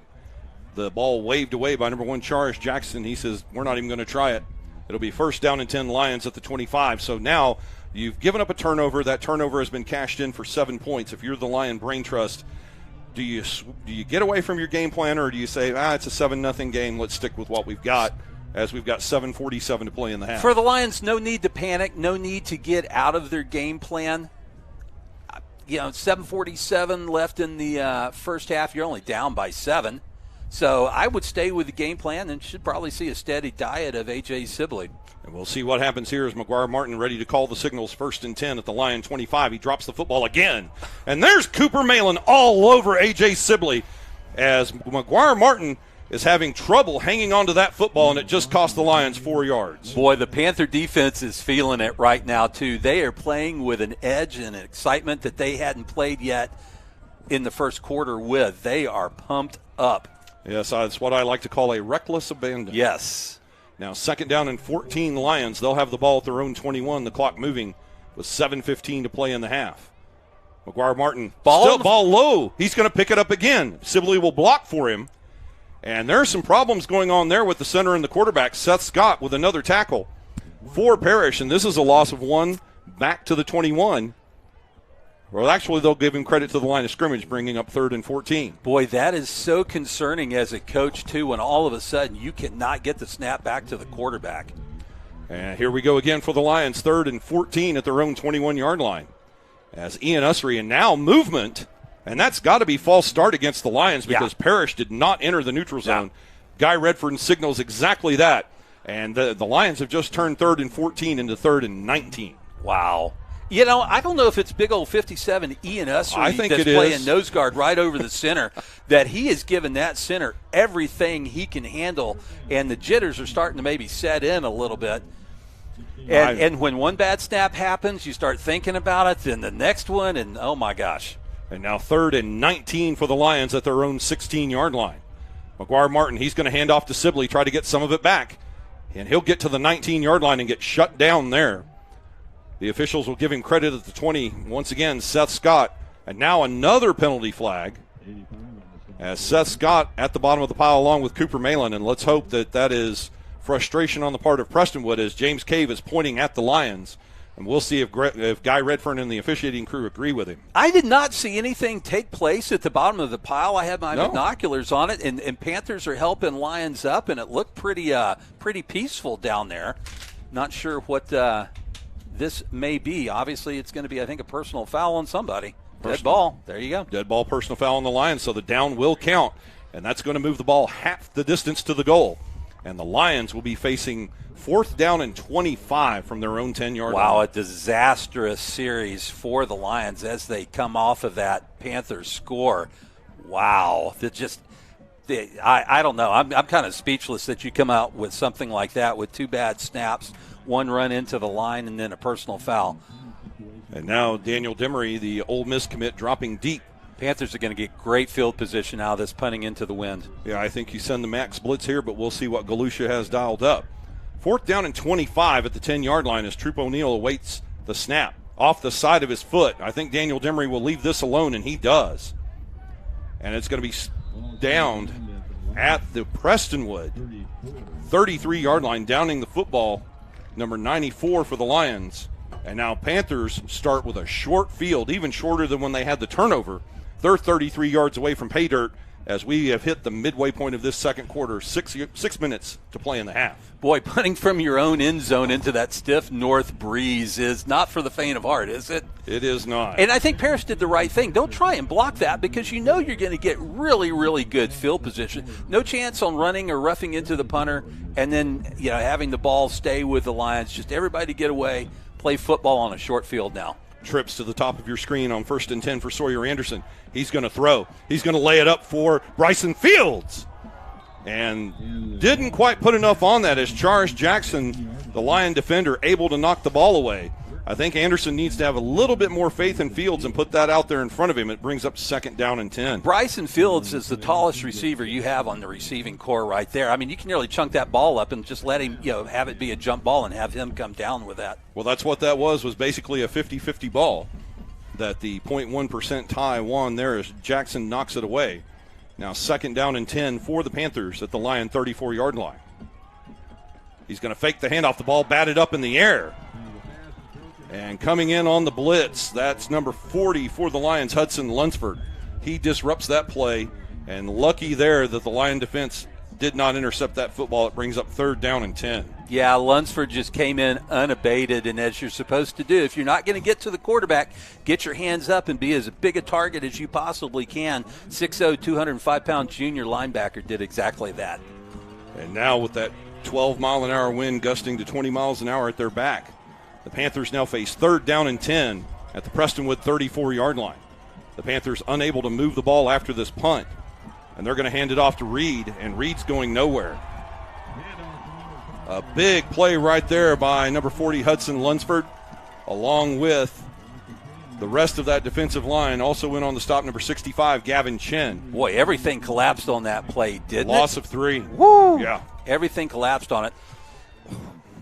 And now we'll see what Coach Novikov wants to do. It would be interesting here to see Schiller come in and attempt a 54-yard field goal, but that won't happen. They'll put trips to the bottom of the screen. Man coverage on 4th up down top. and 13. Man coverage against Chase Burton up top. Yep, Burton in solo coverage. And now, with 5:06 remaining in the half, Coach Novikov is going to spend his third and final timeout of the half. But this is a good situation to do that as they face 4th down and 13 with the wind at their back. Exactly. Good timeout. Again, everybody gets a nice little drink of water, and everybody gets to talk over the play and find out what everybody's comfortable with, what the best play is you can running. Really want to keep that drive alive, I think, at this point in the quarter. Yes. Give yourself the best opportunity of that, because I think if you get the first down here, there's a greater than 0 chance you're going to eventually drive in and score. And hopefully with very little time left on the clock. Exactly. Just over 5 minutes remaining as the Panthers now out of timeouts. Prestonwood yet to take a timeout in this game, and instead they've given up 2 delay of game penalties, not understanding why the Lion Brain Trust wants to keep those timeouts in their pocket in the first half. In the second half, I can understand. But now we'll see what is happening here, because you can see it coming in fits and starts for us, is that the Panthers, the Lions, are starting to figure out little bits of what Parish is trying to do. They're able to take advantage on some blocks. They're able to win some blocks. And, as our other broadcast partner Jim Dixon states on many occasions, these games are won in the 3 yards on either side of the line of scrimmage. And Parish, for the most part, has been winning those battles, but Prestonwood has been winning a couple. And just like in this drive, and it's the exact reason why the Panthers are facing 4th and 13. We called it back when we were coaching a 6-second war. You can do anything for 6 seconds. Go as hard as you can. Anderson drops way back on 4th down. Now he'll just throw the ball and throw it away.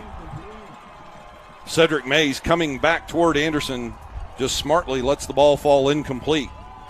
And Parish unable to capitalize, but they do force the Lions back. At least now, instead of having the ball in Panther territory, they've got the ball back at their own 37-yard line. Couple of really weird series there. Yeah. Weird series for the Lions. Penalties, bad snaps, punt from the end zone. Panthers get it, and just nothing seemed to click or work on that series. There really wasn't any kind of really crisp play. No, it seemed like the Panthers there on a couple of occasions weren't really committed to the play, but we'll see how that shakes out here. As a bunch formation for the Lions on 1st and 10, they'll toss to Sibley coming to the near side, running a play that I see the second-grade Pee Wee teams run when they mass people to one side. And they'll gain 1 yard on the play. Caleb Irving and Trey Williams make the stop for Parish. Nice job by Dylan Davis on that play to step up and cut out the outside run, push it back inside, which is what you want to do. Turn that runner back inside. You got all your friends flowing over. Let them make the tackle there. Exactly. Good play, A yard gain there brings up 2nd and 9 Lions. Now with their own 38 with just over 4 minutes to play in the half. It's going to be Sibley again looking for room to run. He's going to cut back against the grain. And there's D.C. Crane making his first big play of the game. Crane on the stop with Trey Williams. Now, the Lions do get a first down on the play, but Crane basically by himself on the backside of that defense held it to just a 10-yard gain for Sibley. Well, Sibley making something out of nothing on there, because he was bottled in on the left side, just curved it back around to the right for that first down yardage. Great vision and hustle. 1st and 10 Lions at their own 49. Martin's going to roll. Now he's going to pull it down and run, as Malin will push him out of bounds after a gain of 5 at the Panther 46.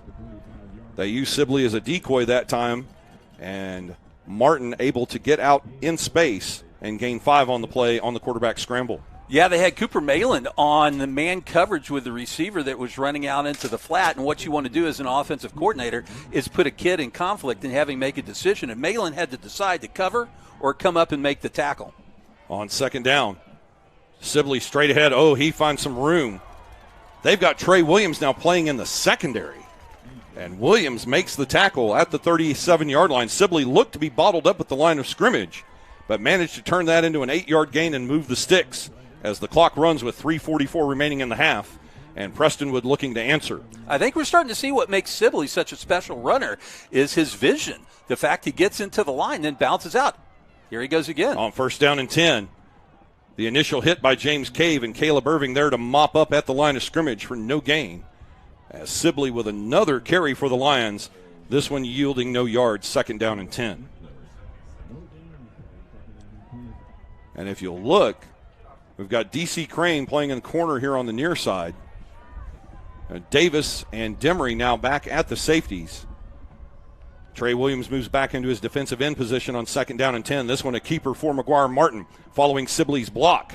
Tries to jump up in the air, and that's not going to work for Trey Williams as the Stanford commit rides him out of bounds at the 31-yard line.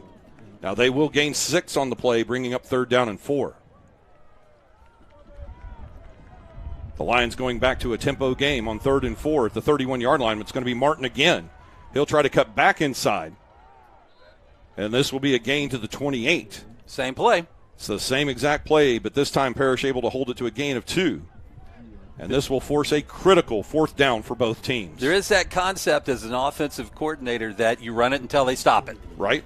And so you saw 2 doses of that, and they're looking at very short 4th and 1. Yeah, go for it here. Why not? 2:15 to play in the half. 4th down in inches for the Lions. The ball at the Parish 28-yard line. McGuire getting a new play from the sideline. They've got 2 receivers to the bottom of the screen with a wingback. Play clock down to 5. Martin, he's going to fake the handoff. Oh, wow. He's got a blocker out front. Demery can't catch him. He's on the loose to the 10-yard line, racing to the pylon. And McGuire Martin's going to be held short. He's going to go out of bounds. They're going to mark him out at the half-yard line. What a great play fake by the Lion offense. Dylan Davis making the tackle to save the touchdown for the moment. But, yes, a fantastic play fake by McGuire Martin. Yeah, you had all 11 Parish defenders plus the extra 1,000 people in the stands all anticipating on 4th and short yardage that Sibley was going to get it. And now 1st and goal at the half-yard line. Martin handing off to Sibley. Sibley looking for room. The ball comes loose. The ball loose on the turf. But they're signaling touchdown. How can that happen? Did he break the plane of the goal first? He must have. Must have. The ball on the turf. Now, the officials, they don't look to be discussing this. No, they're pretty confident in their call right there, Brian. So evidently it appears that A.J. Sibley did break the plane of the goal with the football, which immediately ends the play and gives him a touchdown. So credit Sibley with a 1-yard touchdown run. And now Troop O'Neill looks to tie the score out of the hold of Jack McCraw. McCraw is a quarterback. Keep your eye on him. They could try to go for a 2-point play. Instead, they do kick the point after. And an interesting play right there, but of course, Forrest, you and I do not have the vision on the field. That the head linesman did, so he gave Sibley the touchdown with the extra point, folks. Your score with 100 seconds remaining in our first half. It's now your Parish Panthers 7, Prestonwood Christian Lions 7. And folks, if you've gotten tired of the last 4 weeks with blowouts, well, this is your kind of game tonight right here at Lions Stadium. Oh, this is the way it's supposed to be, man. I am so excited about this game. District championship, Friday night, cold wind blowing 7-7 with 1:40 left. And, just the ebb and flow of the game is fascinating to have such a poor series. Yes. For the Lions. Before this. Yes. They make the big stop on defense, and then to have that drive all the way down that big 4th and 1 play fake. Play. Oh, my gosh. What a great series for the Lions to bounce back from what was really some poor offense the previous series. A disastrous series before, and this series good for 63 yards and a touchdown. Now, Troop O'Neill will put his foot into it. This is going to be short. This will be Demery from the 19-yard line. The return set up to the right-hand side. He's got blockers. He's got the 40-yard line. Looking to get to midfield and more. And the kicker makes the tackle.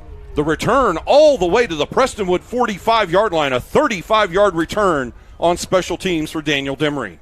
Great run by Demery and knew exactly where he was going to go. And the play was set up to go to the right. Great special teams blocking out front.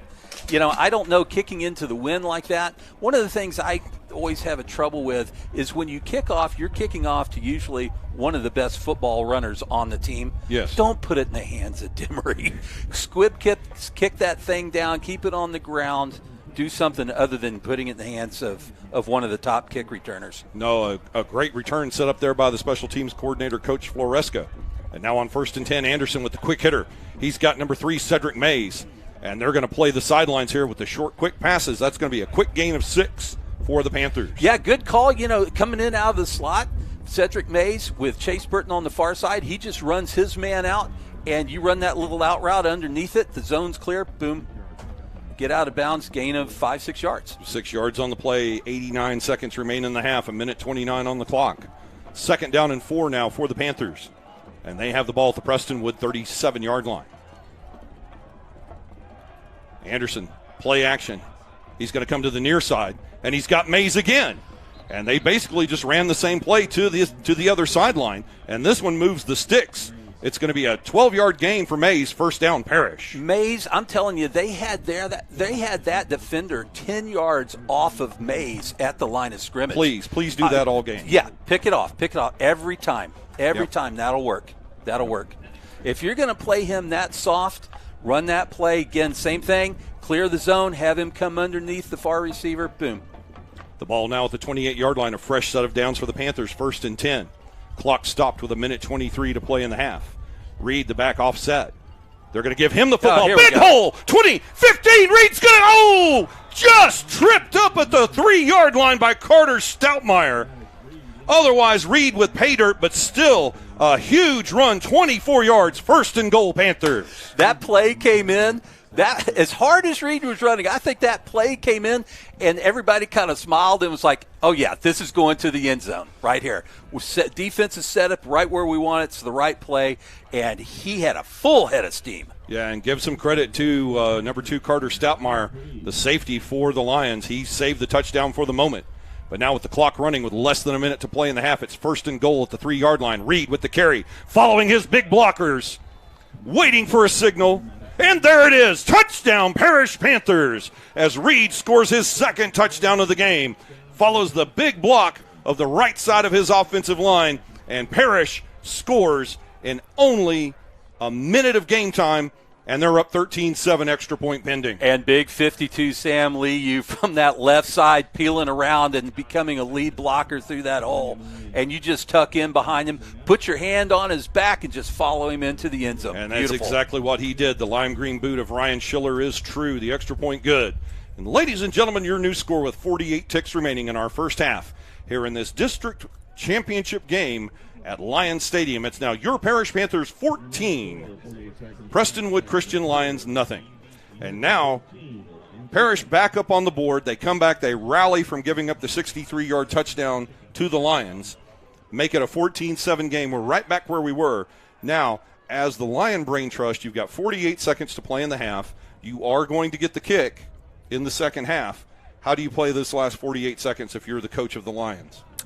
Give it to Sibley. Play action to Sibley. Find an open receiver.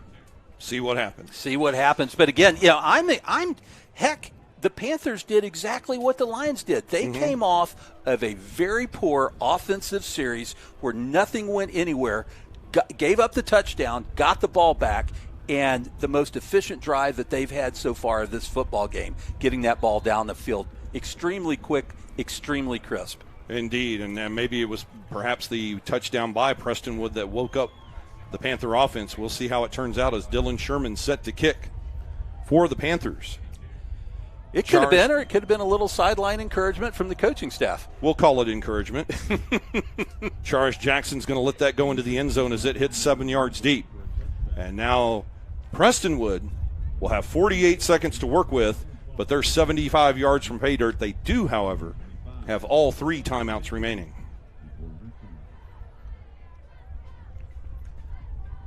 Give it to Sibley. I think that's what you got to do, and work play action off of that. I also like that play they've been running where they take the wing back, run him out into the flats, roll out Martin, and then put one of the Parish defenders in conflict. He has to make a decision and go from there. Yeah, we'll see if they begin to put a spy on Martin on that rollout. 1st and 10 Lions at the 25. It's going to be Sibley coming to the near side, searching for a hole. And he's going to bounce off of one tackler, Ian Usry, get out to the 30-yard line where Seth Scott will secure him. And the Lions letting the clock run. Exactly what you thought they would do. See if Sibley can get us to midfield. A 5-yard gain. Clock moving. Less than 30 ticks remaining in the half. 2nd and 5, Lions. Sibley again looking for room. He's going to come to the near side.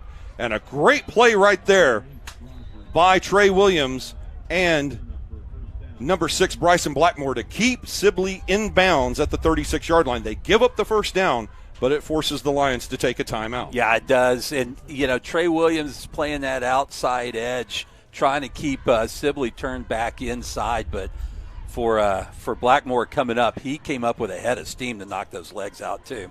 And the timeout taken by Prestonwood with 17 seconds remaining in the half. They have 2 remaining, but more importantly, only 17 ticks to play before halftime, and you're 65 yards or 64 yards from pay dirt. Yeah, you're not going to get that far downfield with a running game. You're going to have to put the ball up in the air here these last 17 seconds. Well, if you intend to do something. Well, yeah, and I would try and get downfield, and even if you can only get 3 points out of it, I don't think I want to walk away without giving an effort to get down into the end zone. Right, because otherwise you're putting all your eggs into the basket of having the ball to open the third quarter. Now, you will have the wind at your back in the third quarter, so that might be playing into it somewhat. But it'll be an interesting decision here by Prestonwood to see what they have in mind. And, folks, don't forget, we'll have halftime coming up, courtesy of Richard Rhodes, Dr. Richard Rhodes at Baylor Scott & White Orthopedic Associates of Dallas, as Forrest and I will have some analysis of the halftime, or analysis of the first half, and then let you guys enjoy the halftime show. And then we'll be back for what bodes to be a very exciting second half of play here in this district title game at Lions Stadium. Following the timeout, 1st and 10 for the Lions at their own 36. They're going to run the double reverse, triple reverse, flea flicker, going near down sideline. That's going to, almost picked off. Bryson Blackmore had that read perfectly, as obviously Luke McGarry, their target, the tight end at midfield. And even though Blackmore couldn't bring it in, he at least knocks it away to force second down with 10 seconds to play in the half. Did not confuse or surprise any of the Parish secondary. Every man was marked downfield. No, Tag O'Neill on the go route, perfectly covered by Dylan Davis. No way to get that ball into him. So now 2nd down and 10, as it looks like with these last 10 seconds, the coaches for Prestonwood will play out of the back of the playbook. 2nd and 10, they're going to toss to Sibley coming to the near side. He's going to get one blocker, try to cut it back inside. And Caleb Irving is going to just throw him down to the turf at the 44-yard line. Daniel Demery makes the stop, and they'll call timeout with 2 seconds to play in the half. It sets up 2nd down and 2. And I'm going to give Caleb Irving credit for a beautiful introduction to Mr. A.J. Sibley. Yeah, for sure on that. It's going to be, 3rd and 1, 3rd and 2 coming up. You got to take a shot into the end zone. You don't call a timeout and then take a knee, I wouldn't think. No. Yeah, you're going to try. Go 4 verticals, chunk it downfield, see what happens. Anything can. Yeah, anything can. Or remember whose show this is. You run 4 verticals downfield.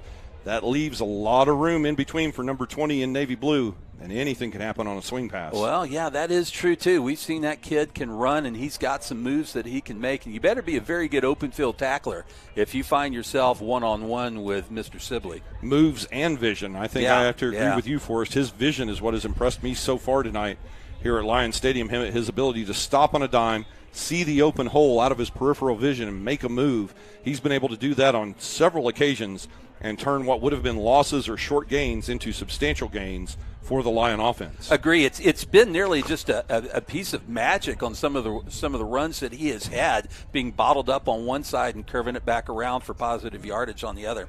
So we'll see what happens here. 2 seconds to play in the half, barring penalty, the final play of this first half.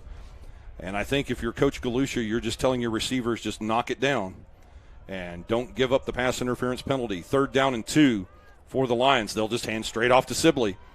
We'll see what they've got here. Sibley's going to cut back at midfield, and Trey Williams, the sure-handed defensive end, and Stanford commit will make the tackle at midfield as the horns sound. Oh, now a penalty. Yeah, we're going to have personal foul. Let's see. I was going to say we're at halftime, but we're going to see who this is on and see if we have an untimed play to end the half. Let's hope that is not against White. There was a little bit of pushing and shoving right at the end, and I think we probably could have kept the flag maybe in our pocket on that for the last play. Didn't look like anything too bad. Well, the way both teams are acting, it looks like this might be penalties of an offsetting nature. Just so, and I can understand that where Guy Redfern and his officiating crew want to keep control of this game. Yeah. So, you ring both sides up, no harm, no foul. We go to the barn for halftime, but both teams are on notice pending the third quarter. And now here's Guy Redfern with the call. Well, first of all, he's going to talk it over with, looks like it could be against the Panthers. He's talking it over with Prestonwood. Yeah, the Parish defense is staying out onto the field as the rest of the team makes it over to the far sideline. Nope. And here's the call, dead ball, personal foul against Parish. And there, once again, for Forrest, another killer 15-yard penalty. But it looks like we're going to go to halftime, and the Lions will accept the penalty on the ensuing kickoff. All right, well, there you go. So when we come back with the third quarter, that will mean Parish will be kicking from the 25-yard line. But as we had stated before, the horn sounds, bringing us to halftime. And ladies and gentlemen, we've reached the end of the first half of play here at Lions Stadium in Plano, Texas, as we bring you Week 11 action in the 2022 Parish Panther football season.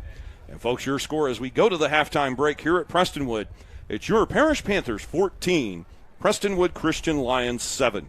And Forrest, this is exactly what we expected it would be, a heavyweight toe-to-toe battle between the two best teams in Division I District 1 to see who takes that top slot in the bracket for the playoffs that will start next week. Well, for me, it's been as advertised. And Absolutely. As kind of what I hoped it would be, is a good football game with two very good football teams slugging it out back and forth.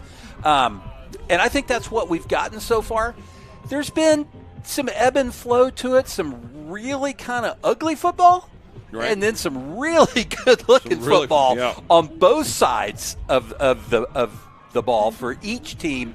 And I think that's just part of a team coming off a 14-day break, a team coming off a 6-day break, right, and then being the two big boys on the block going head-to-head against each other. Well, they still have 24 minutes to decide who comes out on top as we are headed here to the halftime break. And a fantastic game here. Everything that you wanted. A.J. Sibley doing exactly what we expected him to do. The Parish Panthers, though, with the exception of maybe just a couple of runs, seeming to get the better of Sibley in this game so far. But we'll see how that turns out, because he strikes me as one of those young men that gets better as the game goes on. He probably does. Again, it's our first exposure to seeing him run. But you can't argue with the stats that he's put up with the 1,500 yards in 8 games. And I think that 8 games, right? Yeah, 8 games. 8 games, 125 yards a game. Whew. And those are the kind of adjustments that the defense will make at halftime. They'll go, okay, this is what worked, this is what didn't work. We need to make sure that we turn him back inside. If he gets bottled up on the far side, we have to have backside protection for when he comes back around with that great vision he has. Obviously, their passing game is not something terribly special, but it all comes down to figure out a way to contain Sibley. Well, what has impressed me the most, and where they've gained the most yardage on the evening, has not been the passing game, although they did have the one big pass play to Charish Jackson there at the end of the first quarter. It's been the rollout by the quarterback, McGuire Martin, where they fake to Sibley, draw the whole defense over, and then he, as you said, he puts the linebacker, the will linebacker on that side into a choice situation. Do I stay with the tight end who's rolled out in front, or do I attack the quarterback who's come out on the naked bootleg? And they've had very effective plays on that, the most effective of those being the 33-yard gain by McGuire Martin that set up the 1-yard touchdown run for Sibley. That has worked out really well for him. Also, the keeper, couple of keepers that they ran with Sibley out front blocking. With Sibley out front blocking with McGuire Martin running the football, and just a quarterback keeper have worked very well for him as well. Well, we'll see what they have planned here for the second half as far as the Parish offense. Maddox Reed doing a great job. We'll hopefully get some statistics here for you folks at halftime.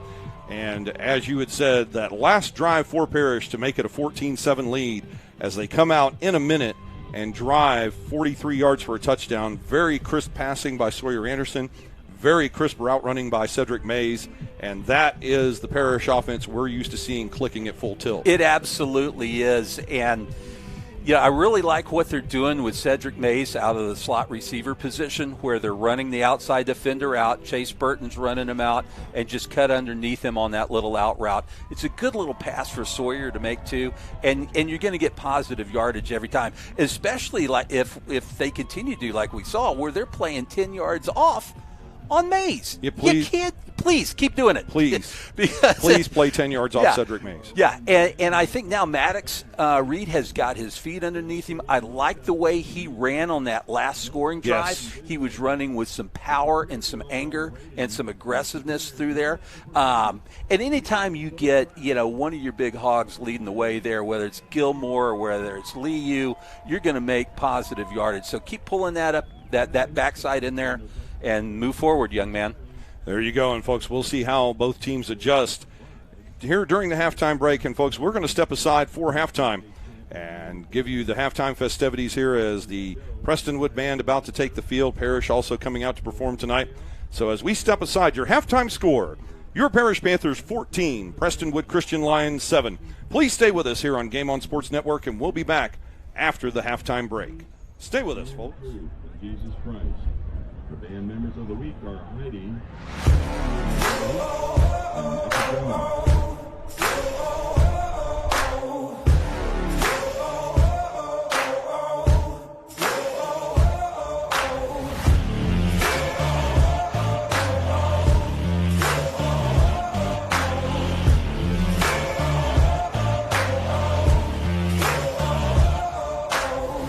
Gonna show 'em a thing or two. I'm gonna turn up city news. Feast your eyes, I got something new. From up here, you can't beat the view. Just watch me now. Just watch me now. I got something for you, a little more for you. You won't believe your eyes, just watch me now. Just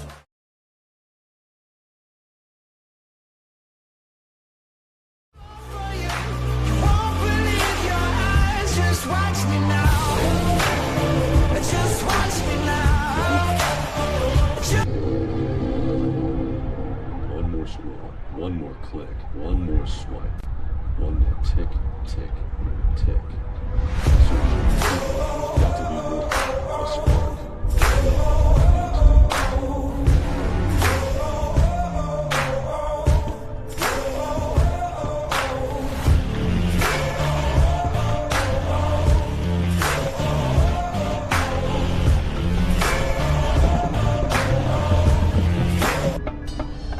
God is king for the soldiers. What should be about the stolen? When I get to heaven's gates, I ain't gotta keep going. Keep a perfect composure. When I scream at the chauffeur, I mean I've spoken. I've spoken. Portly, not slower. Got us clean, not soda. Fort Flunko tons. They did the same thing, Noah. Everybody went Yandy. The Jesus Christ did laundry. They say the weeks are Monday, but strong time Sunday. I won't be in bondage to any man. John 8:33. We the descendants of Abraham. They shall be made free. John 8:36. To whom the Son set free is free indeed. He saved a wretch like me.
and you answer my cry. My refuge, you wipe my tears away. Deeply wounded, I've fallen down. You are my hope. Hope in my heart resounds.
Swift feet, fists clenched. Fight the good fight. Power up the brace cannon. Finish this race.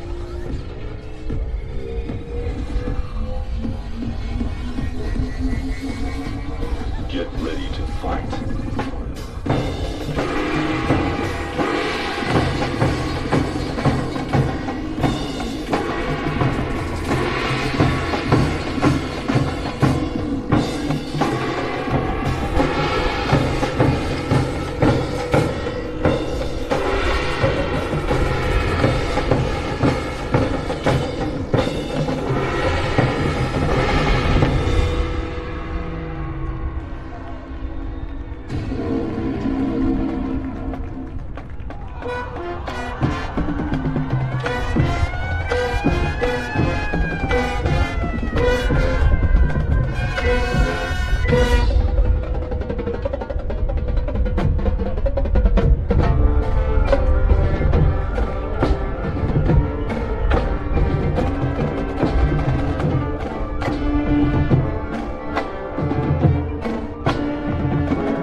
Direction of Eddie Vanance and Tammy Thornton. Percussion instructor is Rob Tovar. Drum major for the band is Everly Roach. The band captain is Hayden Taylor. And the band lieutenant is Noah Bigby.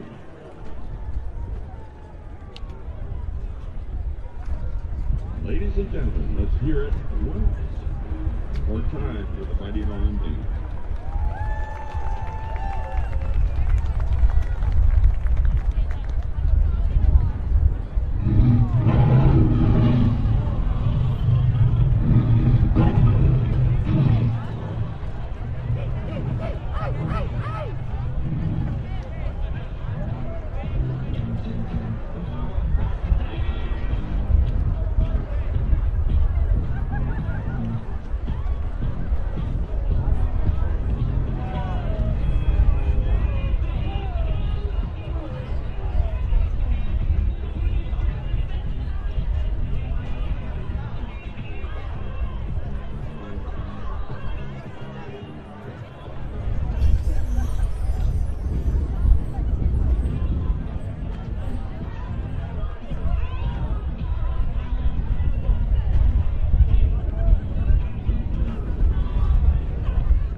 Dan Realty.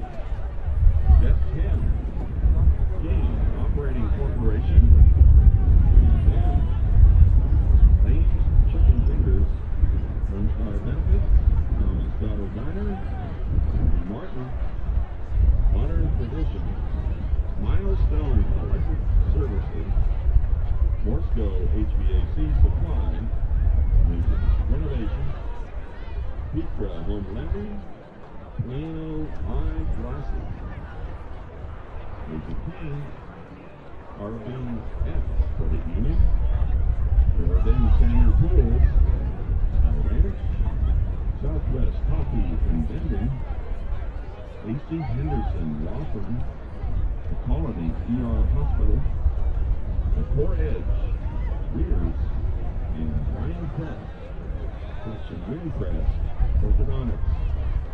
To support these fine groups to support PCA. If you or someone you know would like to be interested in acquire information For corporate sponsorship and partnership, please contact Dr. Terry Rogers.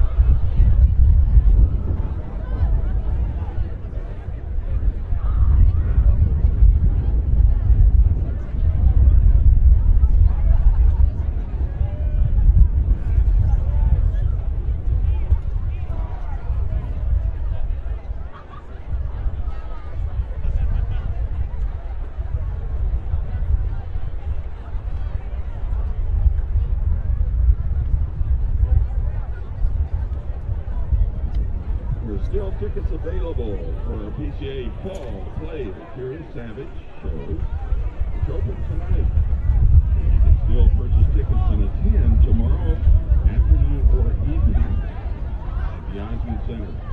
Purchase tickets at PrestonwoodChristian.org/box office.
Hello, Parish Panther fans. Welcome back here to Lions Stadium on the campus of Prestonwood Christian Academy.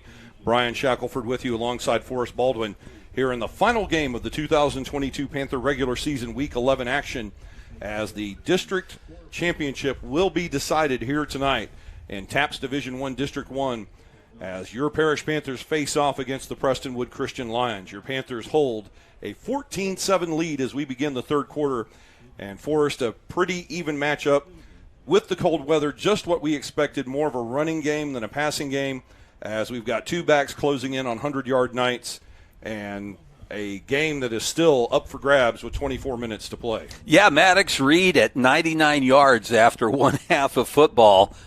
A.J. Sibley, 99 yards after one half of football. A couple of more carries. He's averaging 4.5 yards per carry, and Maddox is up to 6.19 yards per carry. So the team's keeping the ball on the ground and cranking out that run yardage.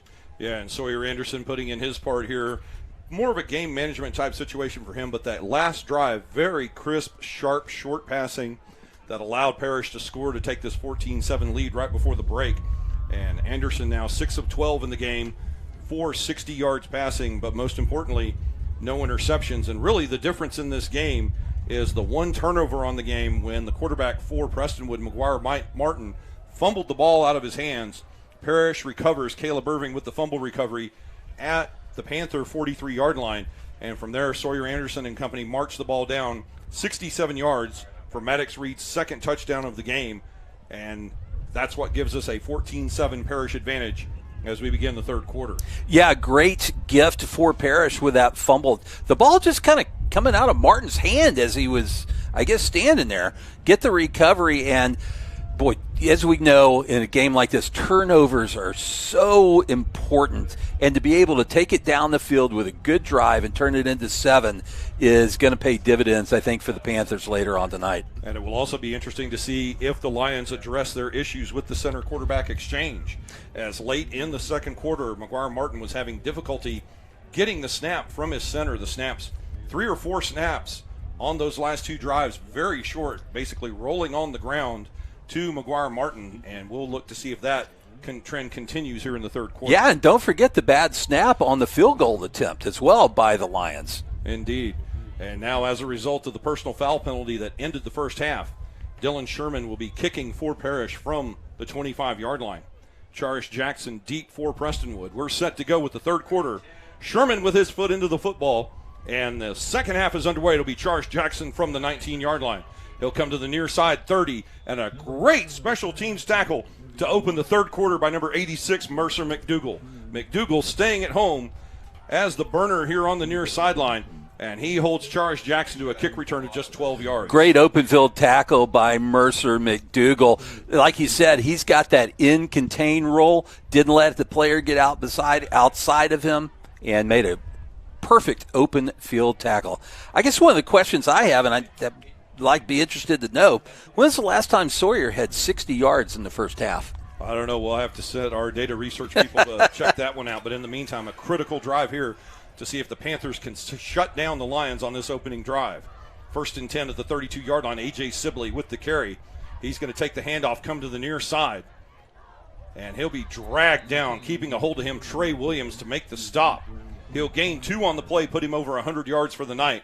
But that's what the Panther defense wants to do, is keep Sibley to 2- and 3-yard gains all night long. And the important thing on that play was Trey was on the outside, Trey Williams was. Yes. So when Sibley saw nothing inside, we've seen how good his vision is bouncing back outside. Trey Williams is right there to make the stop. 2nd down and 8 now for the Lions, the ball at their own 35. We're in the opening minute of the third quarter here on Game On Sports Network, 14-7 in favor of Parish. McGuire Martin keeps on the zone read. He fakes it to Sibley. He looks like the ball came Ball loose. may come out. Panthers are saying they have it. Let's see who's got it. Let's see if the referee, Gus Redfern, agrees with him. Sorting out the pile at the 37-yard line. And he signals 3rd down, Prestonwood. So the Panthers may have had the ball for a moment, but didn't have it when it counted most, which is when the referee gets to the pile. And it's now 3rd down and 4 for Prestonwood. The bunch formation as they'll fake the handoff. Martin throws the pass complete. And what a great play there by Parker Meese on his counterpart, Enzo Bingham. Bingham wide open and dragged down. Was that? No, that's Walker Anderson. Yes, that was number 10, Walker Anderson with the tackle. And this sets up a critical 4th down and 3. The Prestonwood stays in tempo, 4th and 3 at their own 39-yard line, opening drive of the third quarter. Martin fakes. He's going to go deep down the far sideline looking for Jackson. And it's thrown to no one in particular, 6 yards behind Jackson. It falls incomplete. Jackson begging for a flag on Walker Anderson. Anderson with great coverage. And the Panthers shut the Lions down and take the ball over at the Prestonwood 39-yard line. Boy, just what you'd want if you were Will Galusha drawing that up as D coordinator. Yeah, exactly. You got the 4 downs. You got them out of there. You're out of trouble. You got great field position with the wind at your back, 39 yards to the goal line. You set your offense up pretty dang well right there. And Prestonwood content to give Parish the wind in this third quarter. Maddox Reed takes the handoff on 1st and 10. And he'll work his way for a 2.5-yard gain, maybe 3. Making the stop on the play, big number 48, Luke McGarry, their star middle linebacker, who also doubles as their tight end. And they'll mark it at the 36, a gain of 3 yards. Anderson runs all the way over to the sideline to get the play. And the Panthers break the huddle on 2nd down and 7 at the Lion 36. Panthers with their first drive of the third quarter, 9.5 remaining in the third. And they lead by 7, 14-7.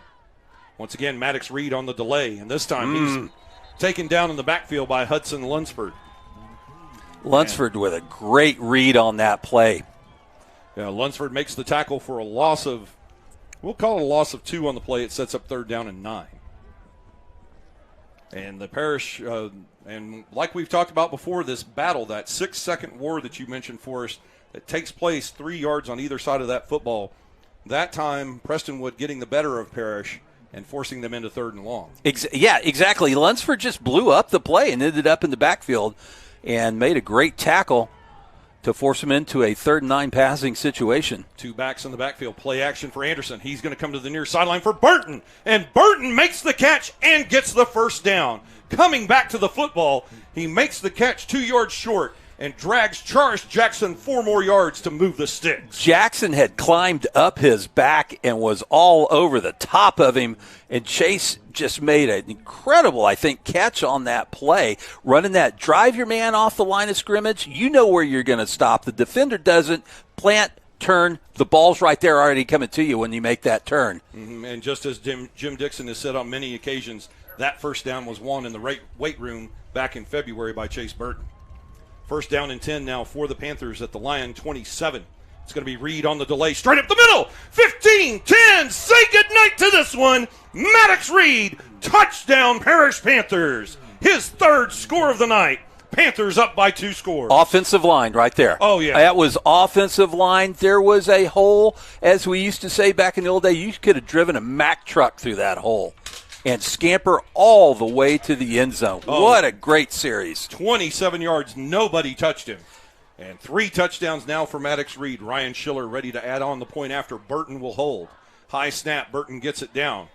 The kick splits the uprights, and ladies and gentlemen, your new score. With 8:12 remaining in our third quarter here at Lions Stadium in Plano, Texas. It's now your Parish Panthers 21, Prestonwood Christian Lions 7. And just as we had hoped, Forrest, the defense comes out shuts Prestonwood down on 4 consecutive plays. They get the ball back, and to borrow a phrase that you used, well, I'll kind of paraphrase a phrase you used so often last year. We saw Maddox Reed doing Maddox Reed. Maddox Reed doing Maddox Reed things. But see, it was. But it was 0 Chase Burton. Oh, yeah. That set that up on the long 3rd and 9 play with that very strong, muscular play to make that stop route, get that ball in, knowing exactly where the line to gain was. Yes. And keeping that drive alive. And then puts 165 pounds of Charles Jackson on his back and takes him for a 6-yard ride. Exactly. What a great drive to open up with. Dylan Sherman set to kick from the 40-yard line. And Charles Jackson won't even move. He's just going to watch this go 4 yards deep into the end zone, wave his arms. It'll be 1st down and 10 for the Lions at the 25-yard line. All right, come back out and do it again, defense. You're going to force them into that 3rd and long. Right. And, they try and go for it on 4th. I mean, that's a tough play. I know they were going to kick into the win. The Lions were on that last series, but you turn the ball over at your own 39-yard line. Indeed. Against the Parish offense. The best offense in TAPS, more than likely. Yeah. I would. You would think even 15 yards on a punt there is going to help you. I would think so. Would think so. Here we go. 1st and 10 Lions at the 25-yard line. A.J. Sibley with the handoff. Great vision as he looks for a hole. Seth Scott keeps him confused at the line of scrimmage, and then coming up from the backside to make the tackle, that's number 85, Caleb Irving, as he'll lodge his 2nd tackle of the evening. He came up to the line of scrimmage. He looked through, this hole, nothing. Looked through the 3-hole, nothing. I got to do something. I got to go forward. Seth Scott. There it is. 2nd down and 7 now for Prestonwood. Once again, Sibley, he finds a little room, and he'll go down with a very short gain, maybe a yard on the play. A great scrape off the block to make the tackle by number 57, Ian Usry. Probably the first time we've called his name tonight on a tackle, but Usry has been wreaking havoc in the center of that line. He has been at that nose guard position, a big body, a great young man as well, a kid that I coached through middle school. We actually had him play a little bit of quarterback in middle school. Now he's playing nose guard. So nice to see him, and he is disrupting the center along the way as well. 3rd down and 6 for the Lions as they're going to move trips to the bottom side. McGuire Martin in the backfield by himself. He's going to fake on the quarterback draw, try to get to the line to gain, and this will be close. This will come down. They'll see if we actually have a measurement or if they'll just signal a 1st down, waiting for the signal from Guy Redfern.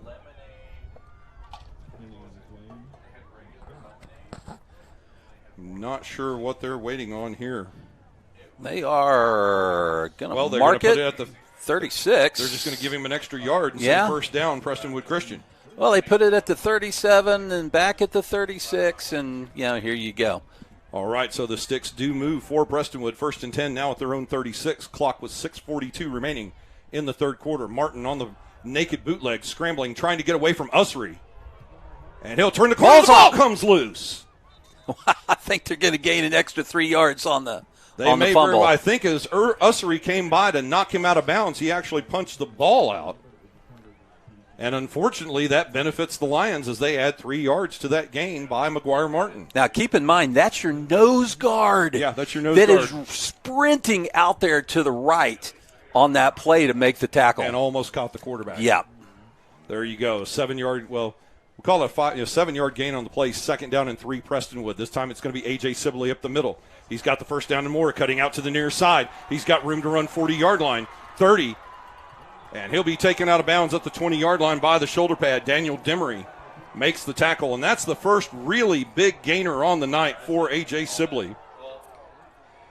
As they'll mark the ball at the 21-yard line, that's going to be a gain of 37 yards for Sibley. Well, he got to the 2nd level, and once he got there wasn't much that was going to stop him. We had one defender that got turned around backwards, and he was off to the races until he met up with Demery. 1st and 10 Lions now at the Panther 21. Sibley once again gets the handoff, tries to cut it back against the grain and runs straight into number 44, Conrad Binkley, and number 2, Trey Williams. They'll make the stop at the 18, a gain of 3. And that's how Sibley was able to get a big gain on that last play. It was actually designed to go to the left side, but he cut it back against the grain for a 37-yard carry. Now 2nd down and 6. We'll call it 2nd and 7 for the Lions at the Panther 18. They'll pause and get a fresh play as the play clock down to 15, game clock at 5:20. Here in this 3rd quarter, your Panthers with a 2-touchdown lead, 21-7. Play clock now down to 6. Martin gets the snap. He'll hand off to Sibley. Sibley with a big hole tries to cut back inside. He wanted to go outside, but standing right there was James Cave, and he forced him back inside right into the waiting arms of Seth Scott to make a tackle and only a gain of 2. Cave had that outside containment, and like you said, Sibley gets the line. He's got a lot of really quick lateral movement. If you watch him go back and forth, and he had to go back inside, and your friends are there to make the tackle. And they'll set that ball at the 17-yard line. This sets up a very important 3rd down and 5 for Parish, as we're now under 5 minutes to play in the 3rd. Sibley in the pistol behind McGuire Martin. The delayed handoff to Sibley. He'll go straight up the middle. Breaks a tackle at the 15 and close to the sticks. The first man not able to bring him down. And they'll mark the ball close to the 11-yard line, and Sibley is slow to get up. Yeah. And that's not what you want to see regardless of who you're rooting for. Nah, but it looks like it will be a first down for Prestonwood. And he appears to be in some discomfort down there on the turf. Boy, that young man runs hard, too. I think it's that kind of thing, where you feed him enough of the football. You may not get 6-7 yards every carry. You may get stopped for 2 or 3. But more often than not, as we've seen tonight, if you give him the ball enough, he's going to break free and he's going to get some positive yardage on you. As he did just a few plays ago for almost 40 yards. So for the second time in the evening, Sibley down on the turf, and he'll have to come out for at least a play. But this time he looks to be in much more discomfort than the first time he was hurt. He's testing those ankles, maybe. He's getting some check there from the training crew on the sideline. We'll go back to the action on the field, as Sibley did get the Lions a first down. They have the ball 1st and 10 at the Panther 11-yard line, as the clock now moving with 4:20 remaining in the third. Martin will hand off to the tailback, number 5, Ben Moore. And Moore is going to gain maybe 2 on the play. The big hit there from number 66, Jacob Pequeño. And in to make the stop, Cooper Mayland, along with Pequeño, a gain of 2. Just kind of a management play, hand the ball off, let him go up the middle, and Sibley comes back in the play after that play. Yeah, so you're back in business. Sibley out for just 1 play. Gained 2 yards, not bad. Now you got your stud back in. Now 2nd down and 8 for Prestonwood, and they'll have the ball at the Parish 9-yard line. The Lions threatening for the second time in this game. McCary in motion. And now Martin with the bootleg to the far sideline. Hold on the play, it looked like. No flag, but Martin gets driven out of bounds on the far sideline. They'll mark him out at the 5. And with the tackle, number 6, Bryson Blackmore. Yeah, 15, Cooper Mayland coming up on pursuit as they strung that play out to the side. They'll actually give him credit to the 4-yard line for a gain of 5. And this sets up 3rd down and 3. They can actually get a first down without scoring a touchdown. The first down marker at about the 1.5-yard line. It's now 3rd down and 2. We'll call it a short 3 for the Lions. A low snap. Martin's going to keep it. He's going to throw to McCary. And McCary hit and knocked down. Give the tackle to number 22, Seth Scott. They'll mark him at the 1-yard line. No touchdown, but it looks like it will be first down and goal for the Lions. We've seen that play before where they just run out with that little back. Jumbo bunch formation when Martin tries the quarterback sneak. No signal yet. And now a signal from the officiating crew. Touchdown, Prestonwood. Prestonwood scores with 3:07 remaining here in the third quarter at Lions Stadium. A 1-yard plunge for the quarterback, number 13, McGuire Martin. And they've closed the gap to 21-13 with the extra point pending for the Lions. Very efficient drive for the Lions to answer that really nice scoring drive that the Panthers had. A penalty flag on the play, offside against Parish. That has been declined. The Lions will take the touchdown. And now trotting onto the field, the kicker, Troop O'Neill, to attempt the extra point, as Jack McCraw, the free safety and backup quarterback, will hold. And it'll be interesting to see what might be on here. Could this be a fake or an attempt at a 2-point conversion? We'll see. As O'Neill will set McGraw down at the 10-yard line for a standard extra point.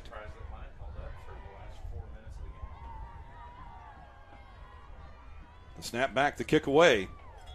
And the extra point is good. Ladies and gentlemen, your new score.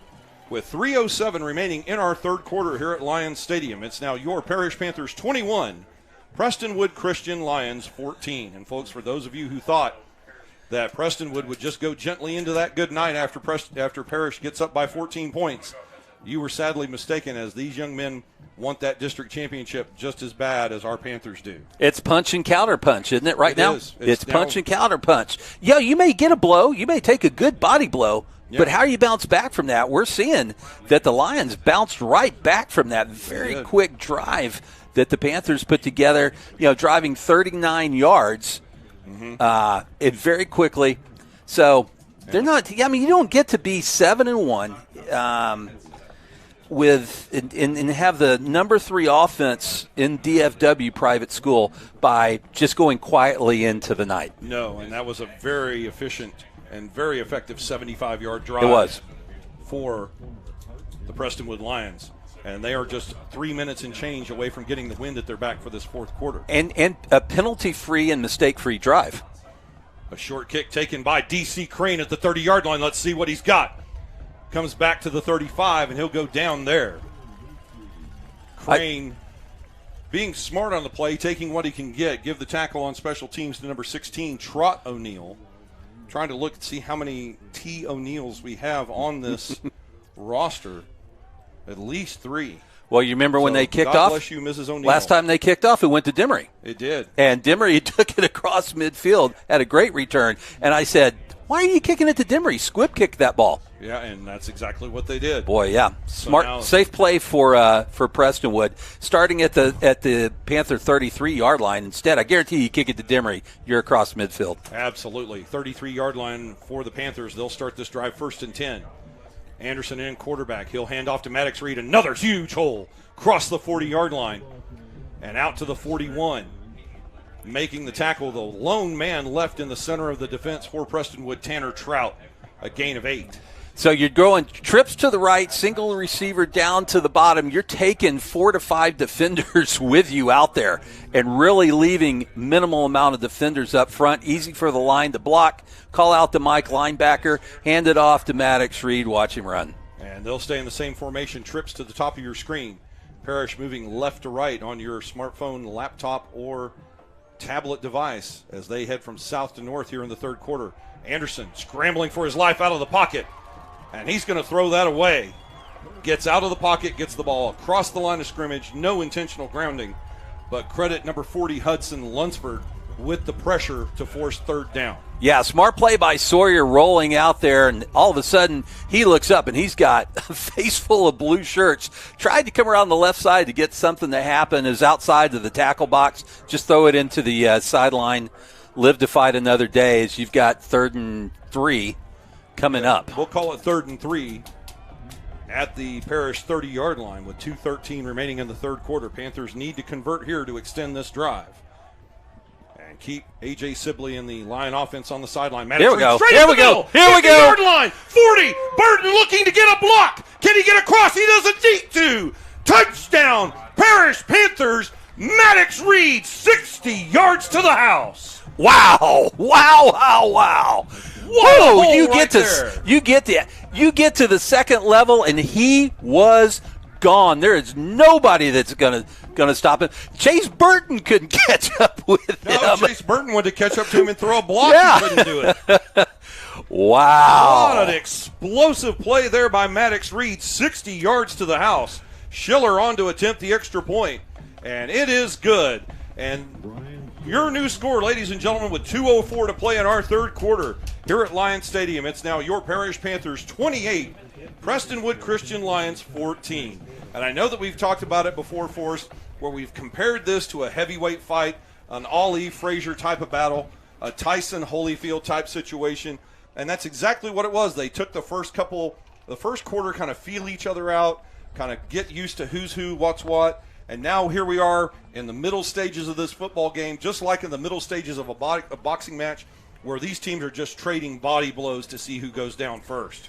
And I think advantage Parish right now, as maybe they've put a cut over Frazier's eye a little bit, right? As they've gone now up by 2 scores, answering the long drive from the Lions, and it is toe to toe. Indeed, man. The Parish defense looming large right now at the moment as they shut down that opening drive for Prestonwood. Remember, they got the kickoff to start this third quarter, and Parish forced 4 and out, a turnover on downs. The Panthers quickly scoring to make it 14-7 early in the third. And since then, we've just traded 3 touchdowns, and Parish maintains a 14-point lead. I don't think the last drive is really what the Parish defense wanted or was going to be proud of. They need to come back out now and shut the Lion offense down on this drive. And number 4, Tanner Trout of the Lions just watches that ball sail through the end zone. Dylan Sherman has definitely done his job this evening on kickoffs. And with the exception of the one return by Charles Jackson due to the long kickoff from the 25, it's been touchback after touchback tonight for Dylan Sherman. And Maddox Reed, I talked about it in the pregame show, how I wanted to see Maddox and Mays. Feed those guys and get that ball down the field to maintain control. And I think you're seeing maybe Maddox Reed's best game since LBJ back in September. And now on first down, A.J. Sibley with the stretch play to the far sideline. He'll get across the 30 out near the 32-yard line. Sibley now starting to get chunk yardage for the Lions. The tackle made on the far side by number 6, Bryson Blackmore. That's going to be a 9-yard gain, setting up second down and 1 as the Lions go back to the tempo offense.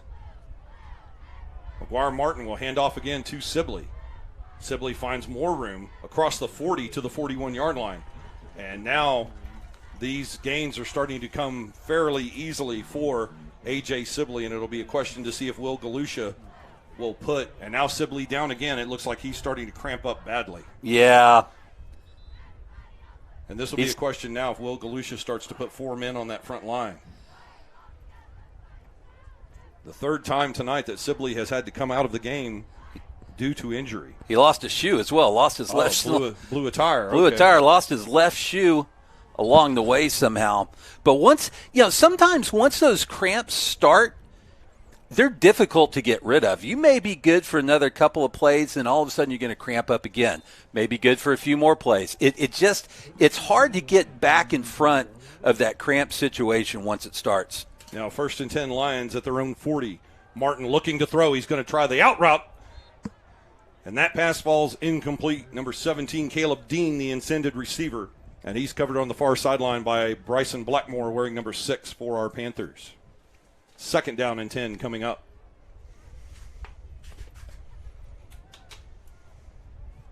As the Lion team is desperately looking to the sideline. Yeah, and Sibley's still not back in the game. This is now 2 plays without Sibley, the first time that's happened so far this evening. Second down and 10 now for the Lions at their own 40. As we approach the final minute of the third quarter, Ben Moore takes the handoff, and he'll get about 5 yards out to the 45-yard line. Seth Scott with another tackle for the Panther defense. And now we'll see what the Lions choose to do on 3rd down and 5. Sibley getting some tape on that ankle of his, and he's jogging back out. It looks like he'll be going in next play probably. 3rd down and 5 for Prestonwood at their own 45-yard line. Martin fakes the handoff. The throw to number 48, Luke McGarry, and they hold McGarry short of the first down. And as the clock winds under 30 seconds to play in the third quarter, this will be a critical decision for the Lion coaching staff, whether they'll go for it. Down by 2 scores, I imagine they're going to go for it here on 4th down and 3. Well, they've gone for it just about every 4th down. I guess every 4th down so far in the game. Why not here? And with the play clock at Sibley back in. Yeah, the play clock at 25, they may wait and run this play as the first play of the fourth quarter. We'll see. 4th down and 3. They do snap the ball. The handoff to Sibley. Can they hold him? Can they keep him from getting there? It looks like they did. Seth Scott and D.C. Crane with the tackle. The signal by the official. First down, Panthers. The Panther defense holds as the time expires in our third quarter. Woo! Woo! Boy, what a group of gang tackling Panthers were in on that. And Sibley with the second effort, I thought if he was going to make that, but he was stretched. He was doing everything. He was. Give that young man credit. I mean, let's be honest. That's a football player wearing number 20 in navy blue tonight. He did everything he could. But D.C. Crane, my dark horse defensive star of the evening. Yeah, you had him there, didn't you? I told you he was going to make some plays. There's the first one right there. And we'll probably see a lot more of D.C. Crane here in this fourth quarter. Well, ladies and gentlemen, we're through 3 quarters of play here tonight at Lions Stadium in Plano, Texas, as we wind down Week 11 action, the final regular season week of the 2022 Parish Panther football season. And ladies and gentlemen, your score as we head to fourth quarter action here at Prestonwood Christian Academy. It's your Parish Panthers 28, Prestonwood Christian Lions 14. And Forrest, a great stop there by the Panther defense on fourth down, their second big stop of the third quarter. And now the Panthers will open the fourth quarter with the football. But it appears that there's going to be a penalty as well. They've put the ball back at the 35-yard line, and in a signal by the official, Gus Redfern is unsportsmanlike conduct against Parish. And once again, those unnecessary penalties are coming back into play to start this fourth quarter. Yeah, back to, my number 2 key to the game. Don't get personal. Stay out of those personal fouls. And this is now the third unnecessary 15-yard penalty Parish has incurred this evening. And if the Panthers want to advance to that fourth straight title game, that is something they will desperately need to work on to check their emotions and stay away from those disastrous penalties in dead ball situations. We're going to go to a jumbo package with Seth Scott there at the wing and Trey Williams at tight end. And we open the fourth quarter just as Forrest said, Parish with the football. After the penalty, they have the ball back at the 35-yard line. Luckily, that happened in between the possessions, so it's still first down and 10 rather than being behind the sticks. But now instead of being 50 yards from pay dirt, they're 65. The jumbo package, as Forrest said, the handoff. Maddox Reed, he's going to cut it outside. Breaks the tackle at midfield. Now it's a foot race. He's gone. Say goodnight to this one. One play. Maddox Reed, 65 yards. Touchdown, Parish Panthers. 52, Sam Liu. Buy him a steak dinner. Boy, that is what big a block. block he had coming in there. That's a whole bottle of syrup right there for Sam Liu. A massive pancake block to spring Maddox Reed. One play, 65 yards to the house. I just had a feeling when they came out and they broke the huddle with Trey Williams at tight end, Seth Scott right there, that they line up really big on that side, that it was going to be the Maddox Reed show. And now Ryan Schiller with the extra point. It splits the uprights. And with the extra point, ladies and gentlemen, your new score with 11 seconds gone in our fourth quarter here at Lions Stadium. It's now your Parish Panthers 35, Prestonwood Christian Lions 14. And Maddox Reed, he had 99 yards in the first half, and boy, he has had a whale of a second half here tonight at Lions Stadium.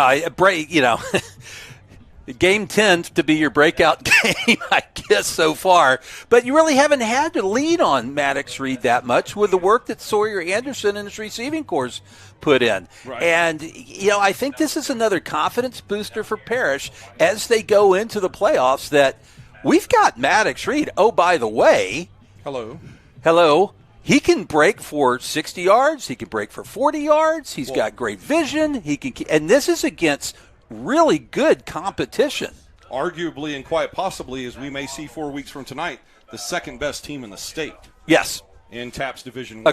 Agree.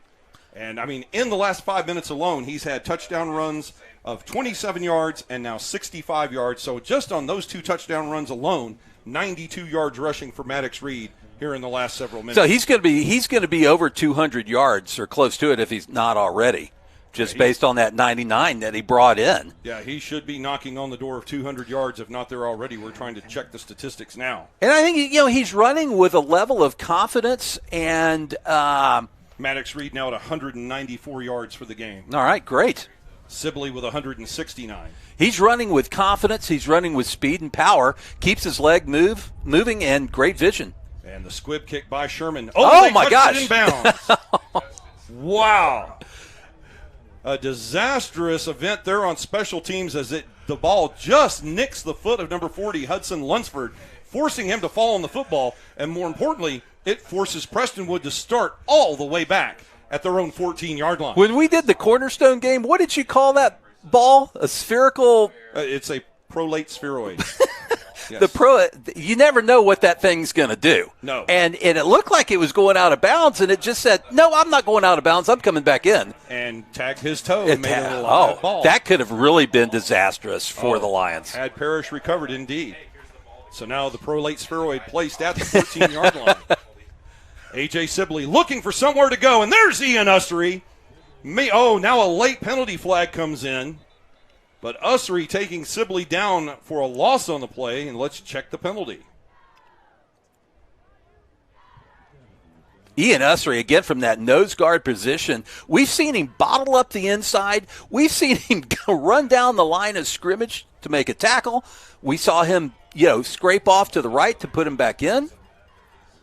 And now the penalty personal foul face mask is going to dig the Lions out of that deep hole and give them a first down at the 29-yard line. Another unforced error, another penalty, 15-yard penalty that the Panthers could ill afford. Correct. First down and 10 Lions now at their own 29. Sibley with the carry. He gets through Cooper Malin as he's taken down on the play by Luke McGarry, and he'll get out to the 35-yard line, gaining 6 on the play. The clock moving now, quickly becoming the enemy of the Lions with just over 11 minutes to play in regulation. And Prestonwood trails 35-14. Sibley on the stretch play coming to the near side. He'll get to the 40-yard line. He'll have a first down where Caleb Irving and Seth Scott make the tackle along with Dylan Davis. And Sibley seems to have bounced back from the cramps for the moment and moves the sticks for Prestonwood. Yeah, as they are playing a hurry-up offense right now, what we used to call NASCAR, which is the no-huddle, hurry-up type of offense. The Lion offense moving with alacrity, 1st and 10 at their own 41-yard line. McGuire Martin takes the snap. It's Sibley again, straight up the middle. This time Trey Williams grabs him from behind and drags him down. It looks like the officials will give him a generous 2 yards on the play, bringing up 2nd and 8. They're looking at that read option or that zone read, and then I think McGuire Martin at that point just realized he should have pulled the ball and come in because Trey Williams really dove in hard to the point of attack. He had a lot of running room over here, Martin did. And Martin now will hand off again to Sibley. No, he'll fake it on 2nd and 8. They find the tight end out on the far sideline, Caleb Bowers. And Bowers stays in bounds, gets close to midfield, where Seth Scott comes over to help Walker Anderson make the tackle at the 49-yard line. Prestonwood gains 7.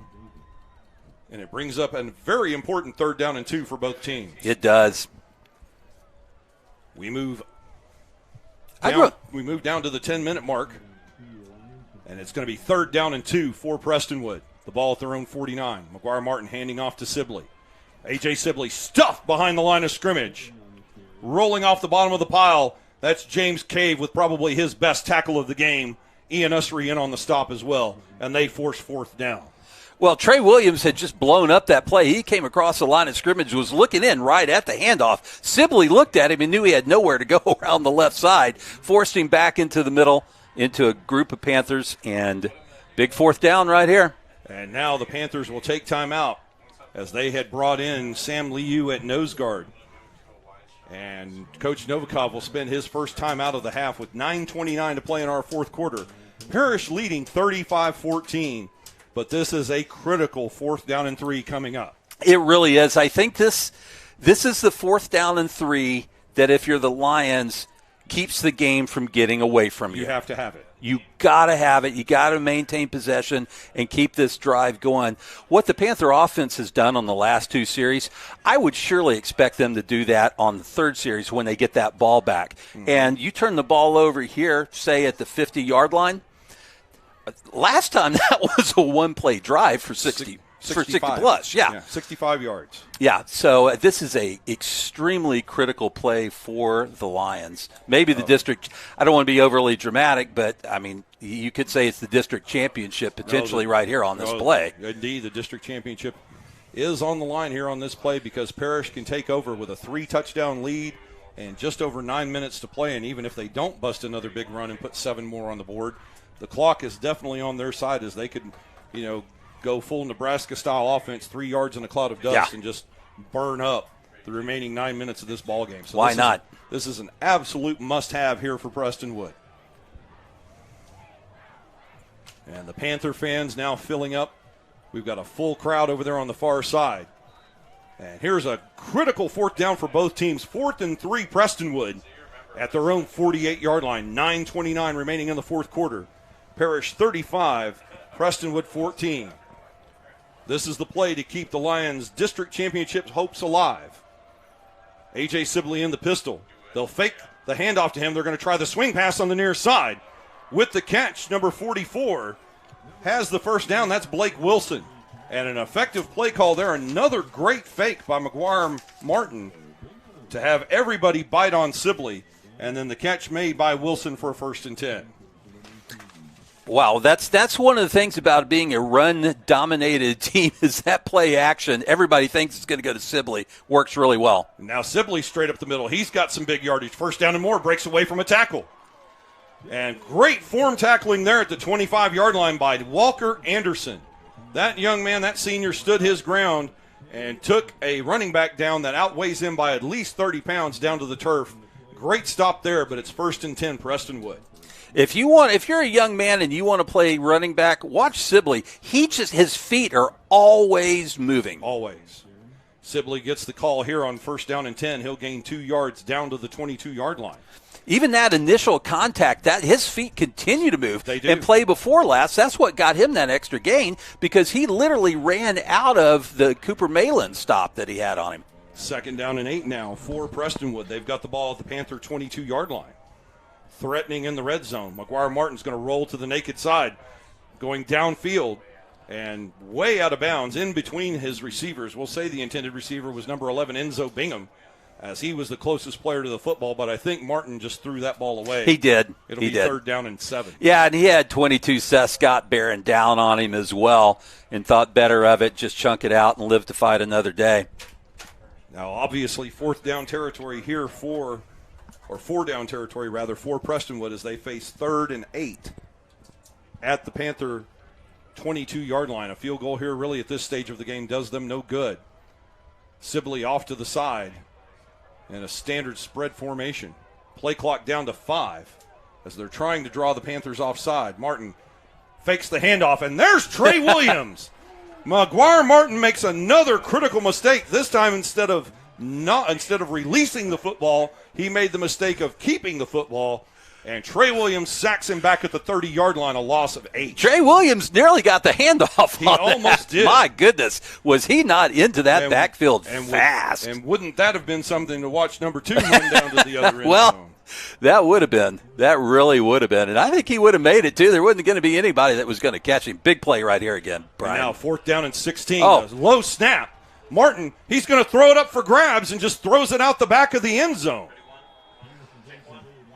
Another disastrous play there. If you're a Prestonwood Lion fan, you're loving it. If you're a Panther fan, and that whole play just fell apart from the snap. Nothing McGuire Martin could do. He tried to go downfield. Incomplete pass. Parish takes over 1st and 10 with just under 8 minutes to play. Those little snaps, man. It's that little part of the game. Just you think, hey, how many snaps have you made back to the quarterback this season? And then all of a sudden, you've got 3 or 4 bad snaps so far, plus 1 on the field goal. And now Sawyer Anderson and company take over 1st and 10 at the 30-yard line. Maddox Reed darting out. He's going to cut back against the grain. 1st down and more. Still on his feet. Spin move 45. 47-yard line. And there's some tough running by number 5. He turned what should have been no gain at all into a 17-yard gain and a 1st down for Parish. Well, even as he got up here to the 45-yard line or so, he got hit again there and got another 5 or 6 yards after that hit. That entire 17-yard run was all yardage after contact. And again, a running back who's keeping his feet moving. Indeed. You youngsters watching at home, that's the key. Even after contact, keep those feet churning. A fresh set of downs now for the Panthers. They have it 1st and 10 at their own 47 as the clock edges down towards 7 minutes to play in the ball game. Cedric Mays now gets his first carry of the game. A carry to the outside. He's got a 1st down and more. Down to the 40-yard line. That's going to be 13 yards, and now chunk yardage coming for the Panthers on offense. Yeah, you're seeing a little bit of a difference between the Cedric Mays and Maddox Reed component there, where Mays has got a lot. Maddox is more of a straight-ahead runner, where you've got Mays that's able to kind of get outside and accelerate as he turns that corner. And now the Panthers in no hurry to get back to running another play as they want to milk this clock for all it's worth. And I've got a theory for you here I'm going to run by in just a second with our nose guard, Ian Ussery, and how he's able to maintain control of that line of scrimmage and give that center fits. But in the meantime, 1st and 10, it's going to be Mays coming to the near side. He's going to slip slightly at the 40-yard line, and that will allow Hudson Lunsford, number 40, to catch up to him and make the tackle. They'll drop Mays at the 38-yard line for a gain of 3. So here's my theory. I think that Ian Ussery got a tip from Chase Burton on how to get inside the head of that center. Because, I mean, in the second half, that center has had an extreme amount of difficulty trying to get the ball back to McGuire Martin. And it might just be that Ian Ussery has some space rented in his head. We'll find out. That'll be an interesting question for Mr. Ussery after the game. Bunch formation, top and bottom for the Panthers. 2nd down and 7. Mays coming to the far side. Turning the corner. Gets around Lunsford. Down the sideline. 20, 10, 5, end zone. Touchdown, Parish Panthers. And where there was Maddox Reed, now there's Cedric Mays. 40 yards to the house. Panther touchdown. 74, Nicholas Ferris. Left tackle. Walled his guy off. And again, we saw in the previous play before last, the speed that Mays has going around that left side. There you go. Now we've got a penalty flag back down at the 10-yard line. Let's see if this affects the touchdown or not. The penalty flag came in just about the same time that Mays crossed the goal line.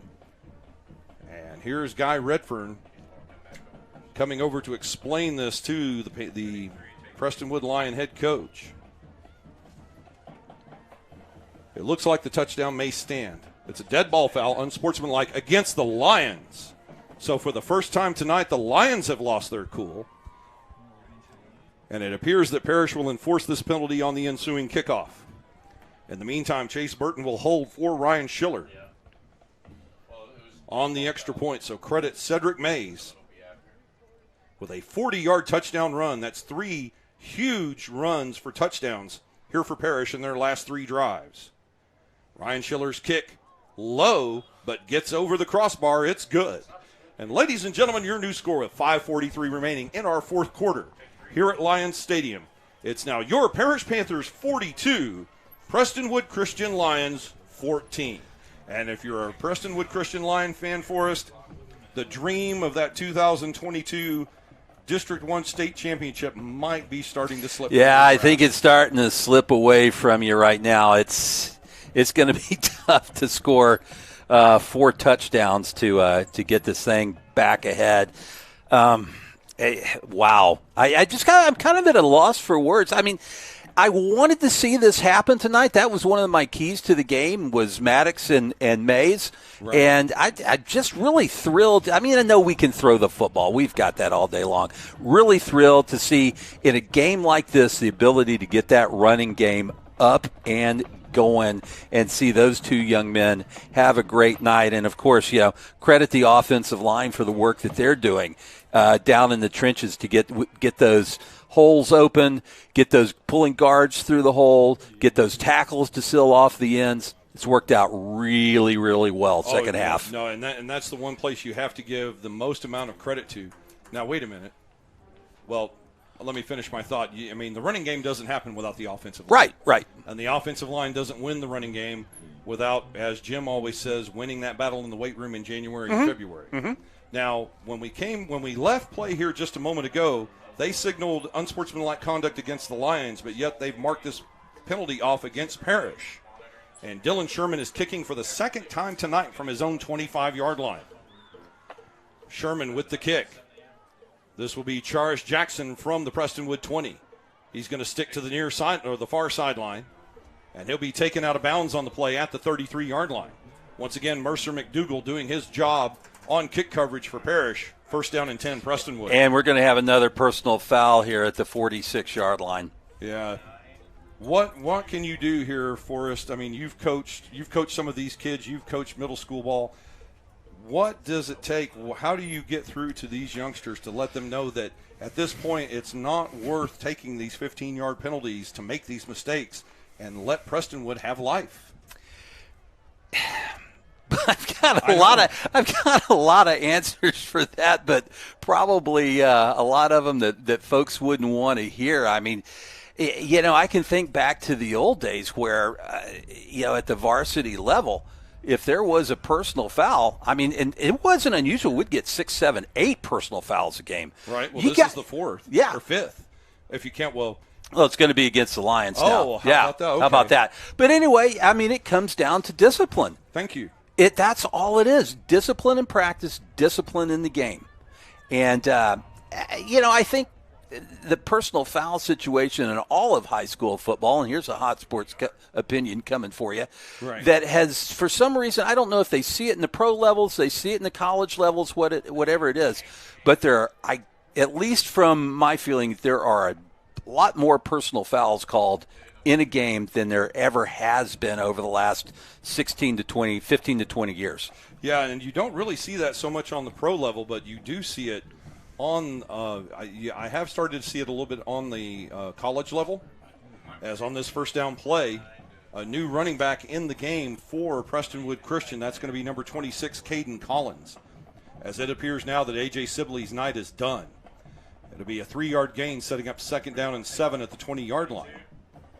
And this will be Caden Collins once again, still on his feet, and he's going to go down behind the line of scrimmage, although they'll give him forward progress back to the 19 for a loss of 1. So now I think with under 5 minutes to play, it's a 28-point lead for the Parish Panthers. I think we're in the scenario I talked about earlier today in the broadcast, Forrest, where the coaching staff for Prestonwood has decided they've shown all they want to show, and they're going to live to fight another day. Concur. The game's out of reach. Yeah, I mean, it's going to take a miracle to score 4 touchdowns against this Parish defense with 4.5 minutes left. And now Caden Collins looking for somewhere to go, and he is just buried by James Cave back at the 25-yard line. And for Prestonwood, if they do indeed fall here to the Panthers tonight, they will still be the number 2 seed in District 1, which will put them at the top of the opposite side of the bracket. Well, it'll put them in the 2nd position on the opposite side of the bracket from Parish, as they will have the Houston schools winning the championship there in the first one. San Antonio Antonian is the district champion in District 2 by virtue of their victory over Houston St. Thomas tonight. And now for the first time tonight, bouncing snap. Another bouncing snap. We'll see what Demery chooses to do. He'll return from the 39-yard line. And Demery, being smart, just decides to take it out of bounds, not do anything unnecessary, and the Panthers take over 1st and 10 at their own 41. A smart football play by the young man who will be wearing Ole Miss royal and red next season. It was a smart football play. Just take it out of bounds, set up and play from the line of scrimmage there. As I think, Sibley's on the sideline. He's got his arms folded. I'm with you, Brian. I think they've gone as far as they want to go. And Parish reciprocating in kind is now the 2nd-team offense on the field with your quarterback, Drew Burton. It's the Drew Burton show. Let's do this, Drew. 3:38 to play in the ballgame. Burton gets the handoff, or gets the snap. He'll hand off on 1st down. And the running back will lose 2 yards on the play as the first-team defense still on the field. With the carry, that's number 35, Todd Sedberry. As now it appears that both coaches have mutually agreed to throw in the towel. And just run out the last 3 minutes of this game with the positions having already been decided for the most part. Drew Burton is Chase Burton's little brother, obviously senior and freshman. I think it's got to be special playing varsity with your big brother, especially with an opportunity to win a potential state championship together. Right, and especially with your older brother, with the possibility to win 4 state championships in 4 years. 2nd down and 12 now for Parish. Clock running with less than 3 minutes to play. And the funny part is, I'm sorry here to laugh, folks, but that is the most emotion I've seen from Daniel Novikov all night long when he had to call a timeout.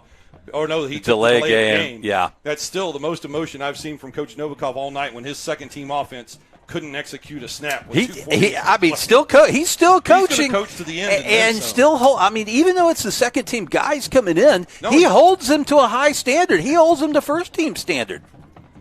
Because, and again, you never know when you're going to have to rely on these guys. Sedberry takes the handoff from Drew Burton. And he'll be stood up at the 35-yard line. Sedberry will gain. Well, they'll mark it as no gain on the play. It'll set up 2nd down and 17 as the clock moves into the final 2 minutes. And here's some interesting statistics for you.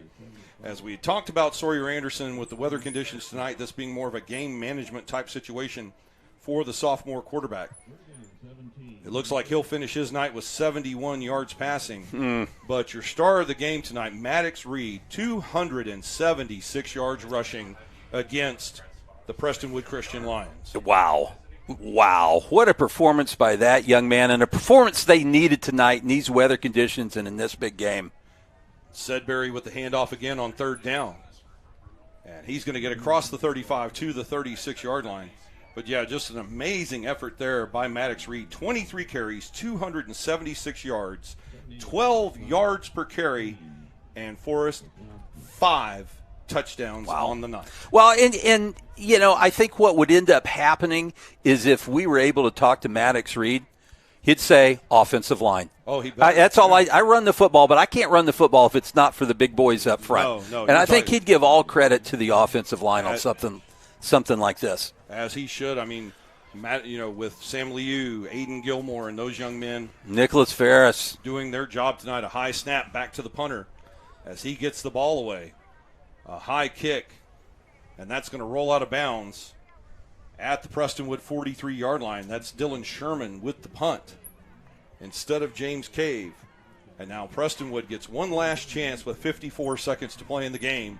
And at this point, do you still have some fight left in you, or is this the point where we take 2 knees and go to the barn? No, I don't think you want to end a district championship game taking knees. I don't think that sends the right message to your team. I agree. You've got players out there. Let them play. Yeah, I think you run the football and you see what happens. Yeah. But, yeah, just a stellar night here for Parish. As we said before, Maddox Reed, 23 carries for 276 yards, 5 touchdowns. Cedric Mays, 3 carries for 53 yards, and the lone touchdown that Maddox Reed did not score. 1st and 10 for Prestonwood. A new quarterback in the game.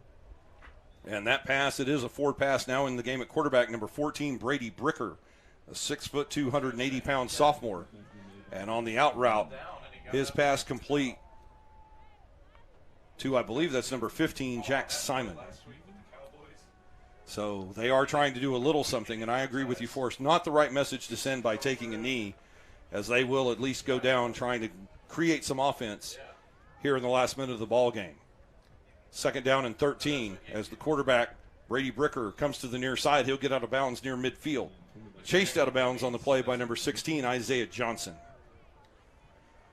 They'll mark it at the 49. That's going to be a 9-yard gain, and the officials keep the clock running as it looks like this will be all there is to it. As the clock ticks down, 3, 2, 1, and the horn sounds ending tonight's game. Ladies and gentlemen, the final horn is sounded here at Lions Stadium in Plano, Texas, as we conclude Week 11 action in the 2022 Parish Panther football season. And, folks, your final score here tonight at Prestonwood Christian Academy, your Parish Panthers 42, Prestonwood Christian Lions 14, as your Panthers win their 4th consecutive TAPS Division I District 1 championship. And Forrest it was a very evenly matched first half as it's 7-7 as we go to the barn at halftime. And then in the second half, the Parish Panthers come out. The offense is just on fire. The defense holds A.J. Sibley to only, he gains 99 in the first half, gets 105 in the second half, courtesy of that 130-yard run that set up the Prestonwood second touchdown of the game. But the second half belonged to Maddox Reed. It really did. It belonged to Maddox Reed. It belonged to that offensive line that just wore down that Lion defense along the way. It takes a lot out of you when you've got that big Parish offensive line coming at you every play, and then you've got a back like Maddox Reed who runs big, runs hard. Trying to tackle that cat takes it out of you as well. And I think they just ended up running down that Lion defense. Right, the Lion defense just unable to keep pace with the Panther offensive line as Maddox Reed busts out 3 long touchdown runs in the second half. A touchdown run of 27 yards, a second touchdown run of 65 yards. That was a one-play drive. A one-play drive there, 65 yards. And then heading the other way, a 2-play drive where Maddox Reed has a 49-yard touchdown run and seals the deal for the Panther offense here tonight by a score of 42-14. Boy, yeah, and that Panther defense got so salty that second half. Boy, did they ever. Boy, Ian Usry. When your nose guard, folks, that's a big deal. When your nose guard is at the sideline on a sweep play trying to make a tackle. Chasing down a quarterback. I've talked before about Sawyer Anderson. We saw him in a couple of games taking off and making that run and how that's a leadership run. I think if you get these guys going to the right, your nose guard, everybody sees that and just really appreciates the effort that they put in. No, fantastic effort there by the defensive unit led by defensive coordinator Will Galusha as they take care of business here tonight, holding Prestonwood to only 2 touchdowns on the night. And when you look back on it, Forrest, I mean, this is a team now that in District 1 play in TAPS, they only gave up 27 points in 4 district games. And one of those touchdowns, the touchdown last week against Trinity Christian Addison, was basically a touchdown in garbage time against. Yeah, with the clock running. With the clock running against the second team unit. So really only 3 competitive touchdowns because let's give credit where credit is due to that Nolan Catholic offense. One of these days, that defense is going to catch up to them, but that offense, Kevin Arduino, the offensive coordinator at Nolan Catholic, has that team working because that offense gave Parish fits the entire first half of that homecoming game. Sure did. So that was most definitely a competitive touchdown by Nolan Catholic in that game with Parish victorious 42-7. And this, let's take a step back. I mean, we talked about how good they were in district. Yes.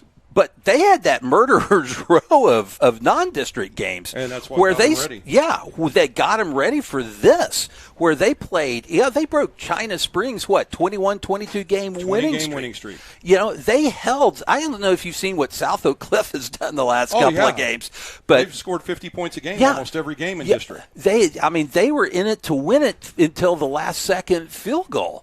On there, Alito. So you start off all that experience and that confidence by playing these top teams in non-district, and then you get to the district championship and you've got a swagger and an attitude about you. And every once in a while something's not going to go your way and you're going to give up a long touchdown, against a good running football team like Prestonwood.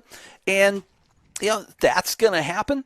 But you bounce back from it. You can bounce back from it. You have the confidence to do that. You've got great coaches, great players. Make the adjustments and shut them down. Well, both times that Prestonwood scores, both in the first half, they didn't have a chance. Actually, they did because it was 14-7 at halftime. Yeah. I take that back. It was not 7-7. It was 14-7 at halftime. So both times Prestonwood is able to put together a touchdown drive. Parish comes back and immediately answers with a score of their own on the very next drive. Yeah. And it's that bounce back offense that really just, for the other team, it just kind of kicks you in the teeth, Hey, we just did everything we could to score, and then one play 65 yards later, dang, they scored on us again. Yeah, now we're right back where we were. We're right back where we were. Yeah. It's almost like Sisyphus pushing the boulder up the hill, and then it comes right back down. Right back down. So with this victory tonight, the Parish Panthers secure a first-round bye in the TAPS Division I playoffs. They will have a bye in the area round and advance directly to the regional round to face off against an area champion. Now, that game, we're going to check some scores here for you real quick to see who their opponent might very well be. And that will be between an area round game between the Bishop Lynch Friars and the loser of a game in progress right now down in San Antonio between San Antonio Central Catholic and Houston St. Pius X. The latest score we have on that is a fourth quarter score with San Antonio Central Catholic leading 17-14. So if that holds in the area round, it will be Bishop Lynch against Houston St. Pius X in the area round. That game will be played probably next Saturday, November 12th. And then your Parish Panthers will be back in action either on November 18th or 19th against the winner of that area round game. It's interesting, the way that the bracket played out this year. I think it's saying there's 10 teams in here. Historically, if you won your district, you got a first round bye. If you came in second, you got a home game first round of the playoffs. So with both the winners and losers of this district game here getting a bye, that sends Parish to the left side of the bracket, sends Prestonwood to the right side of the bracket. Mm-hmm. I don't know. They may end up meeting somewhere around December 2nd. Probably very much as we've discussed before in the championship game, which will be right here on Game On Sports. We hope to have that game for you should Parish advance. And that will be on Friday night, December 2nd, 4 weeks from tonight, a 7 p.m. kickoff at Waco ISD Stadium. And it very well could be these same two teams meeting in that championship game 4 weeks from tonight. I don't want to put the cart before the horse here at all, because you get into the playoffs, there's a lot that can happen, and you've got 2 games to get to the championship. You got to win 3 to win that state championship, and crazy things happen, as you know, in this game, Brian. That ball bounces one way or bounces the other. You run into a team that just happens to be playing lights out on fire. You haven't seen them play like this all year, and all of a sudden they're cranking through and just mowing you down. There's just all kinds. You get into a weather game, but who knows? You're seeing it right now in the Major League Baseball playoffs. Just ask the Houston Astros about the Philadelphia Phillies. Yeah, they're the 6th seed.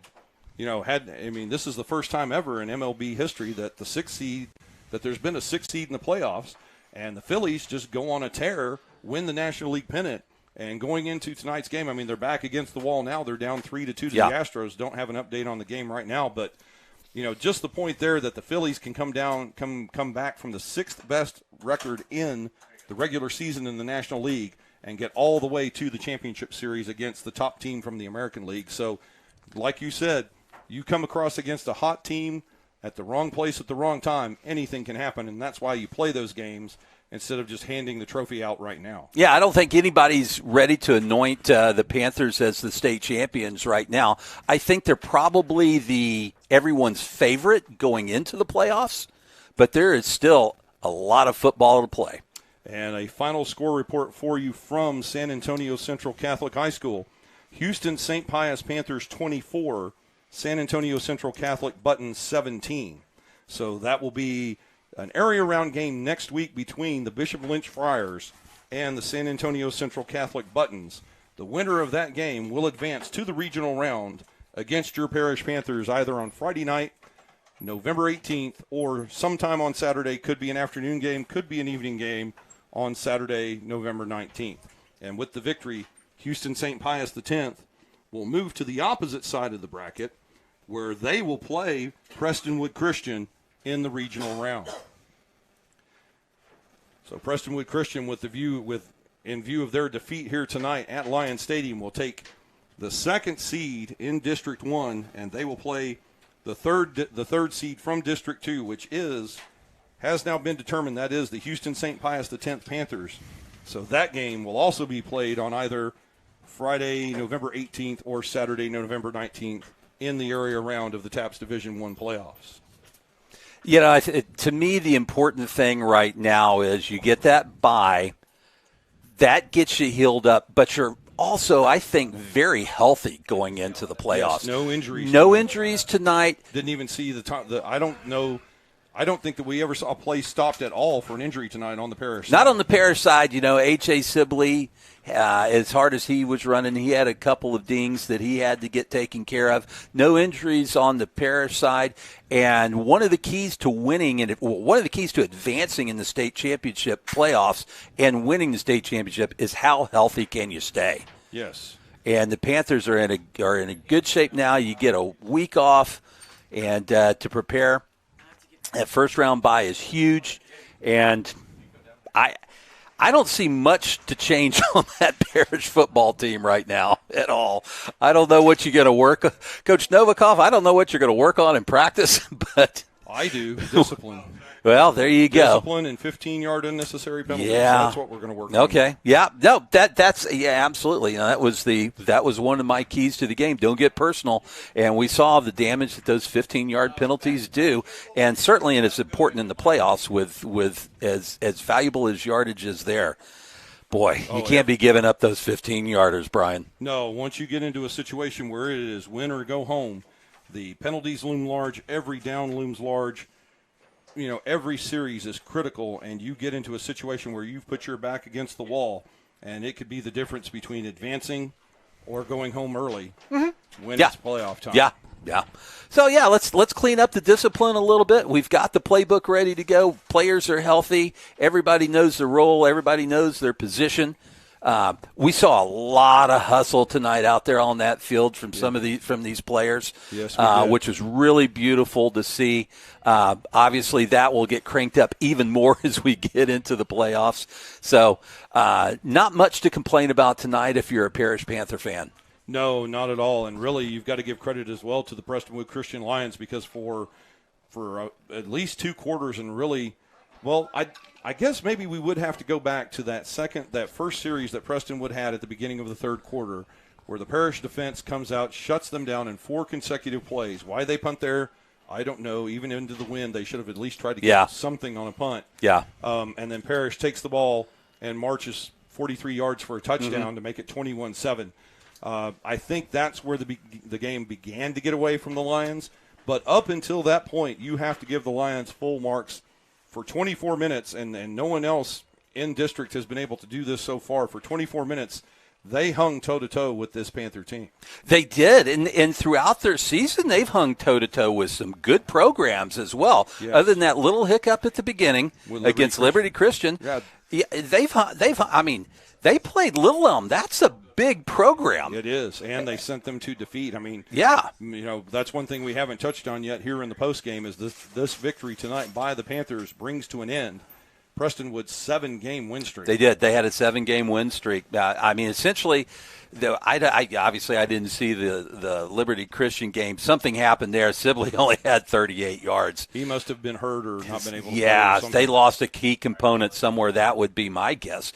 But after that, they rolled 7 straight.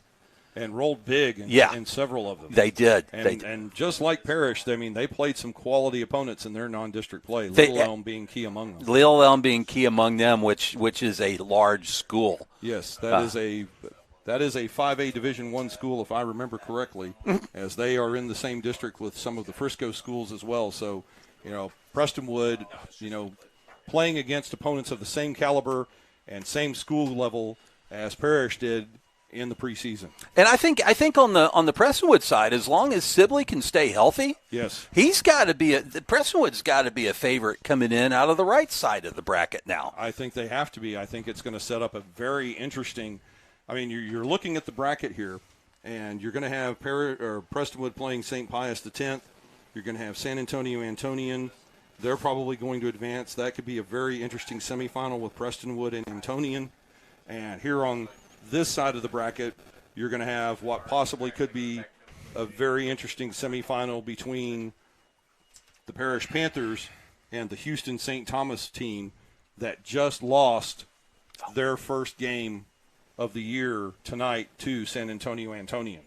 So that's a quality opponent that we could see in the semifinal in 3 weeks.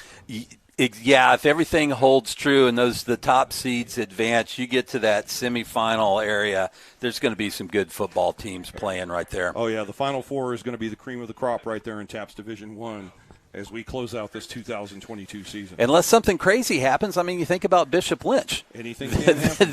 that moved into the state semifinal. Last year. They sure did. To your Phillies point, there's a team that got hot and got on a roll. Yep. And ended up in the semifinals. Of course, they ran up against Parish, but they made a nice run through the playoffs that I don't think anybody really saw happening. No, and that'll all come down to how things shake out in the area around with those 2 games coming up next week, as it will be Bishop Lynch against Houston St. Pius X.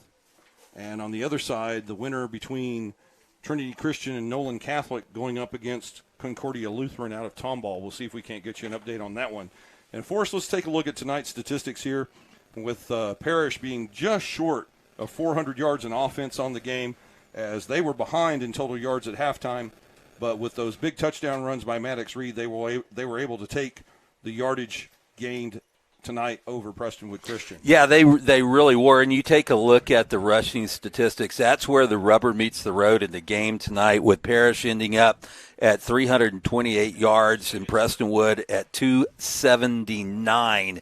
And again, about 230 of those rushing yards came in the second half as Maddox Reed just lit the jets and got up and down the football field. Sawyer Anderson, at the beginning of the third quarter, I said, when was the last time Sawyer Anderson had 60 yards of passing in the first half? I can't remember a game. Sawyer ends up at 11 yards passing in the second half. Ends up at 71 yards. So very interesting statistic there.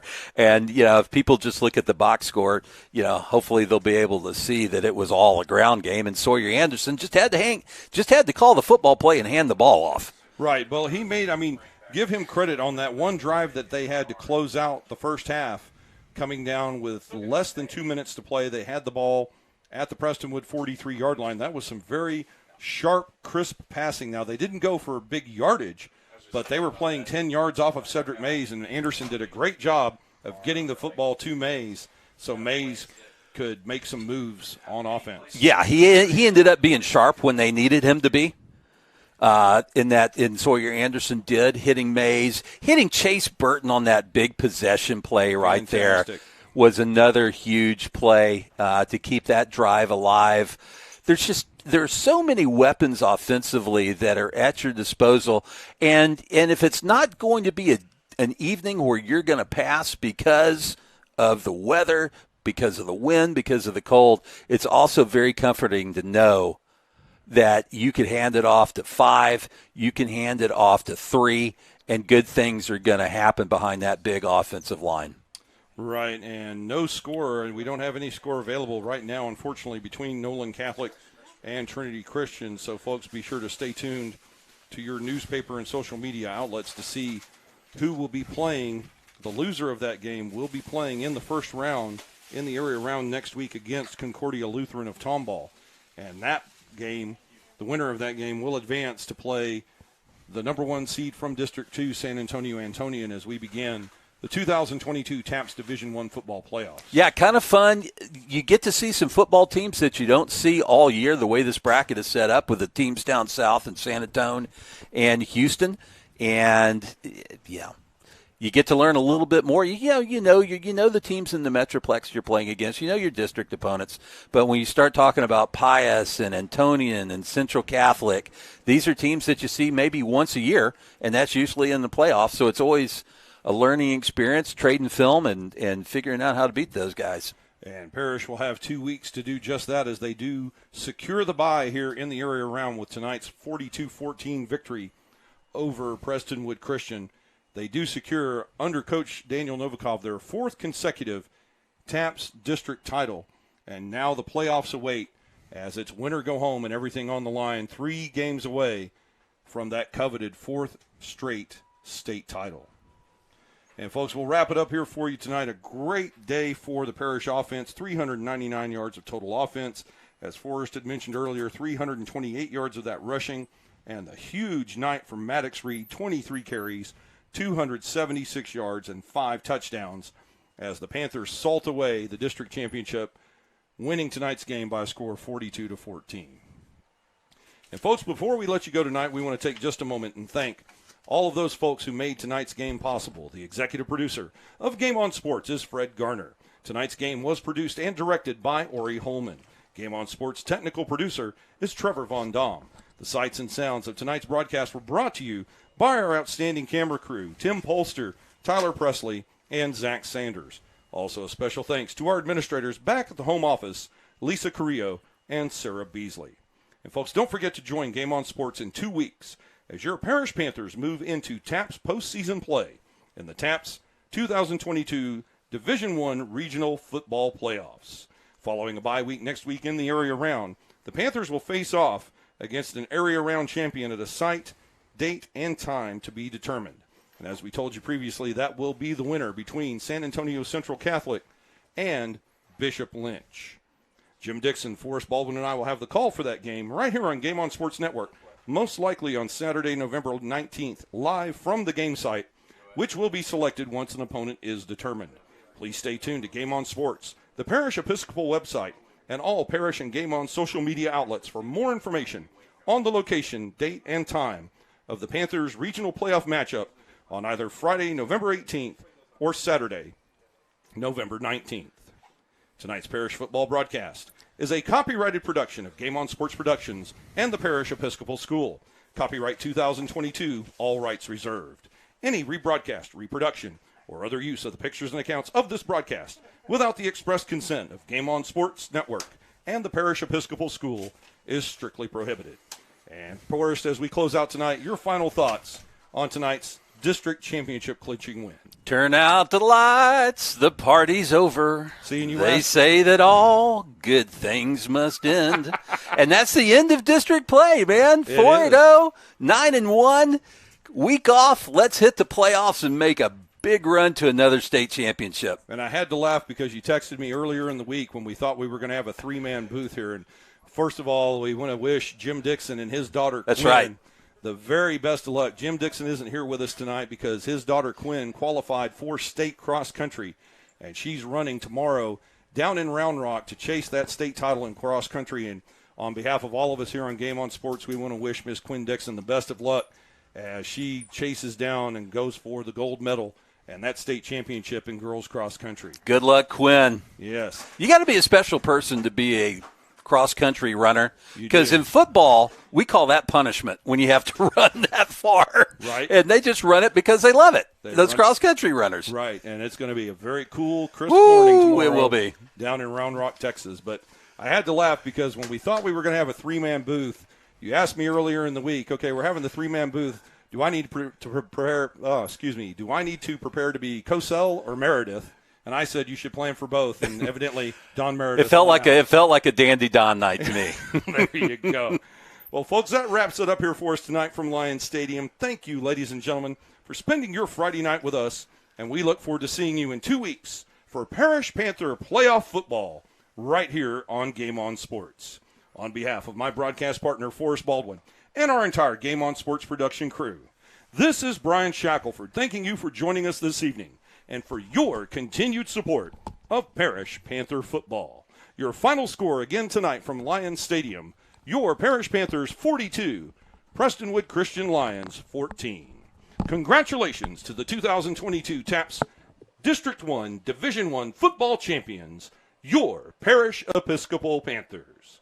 Until next time, good night and God bless from Plano, Texas.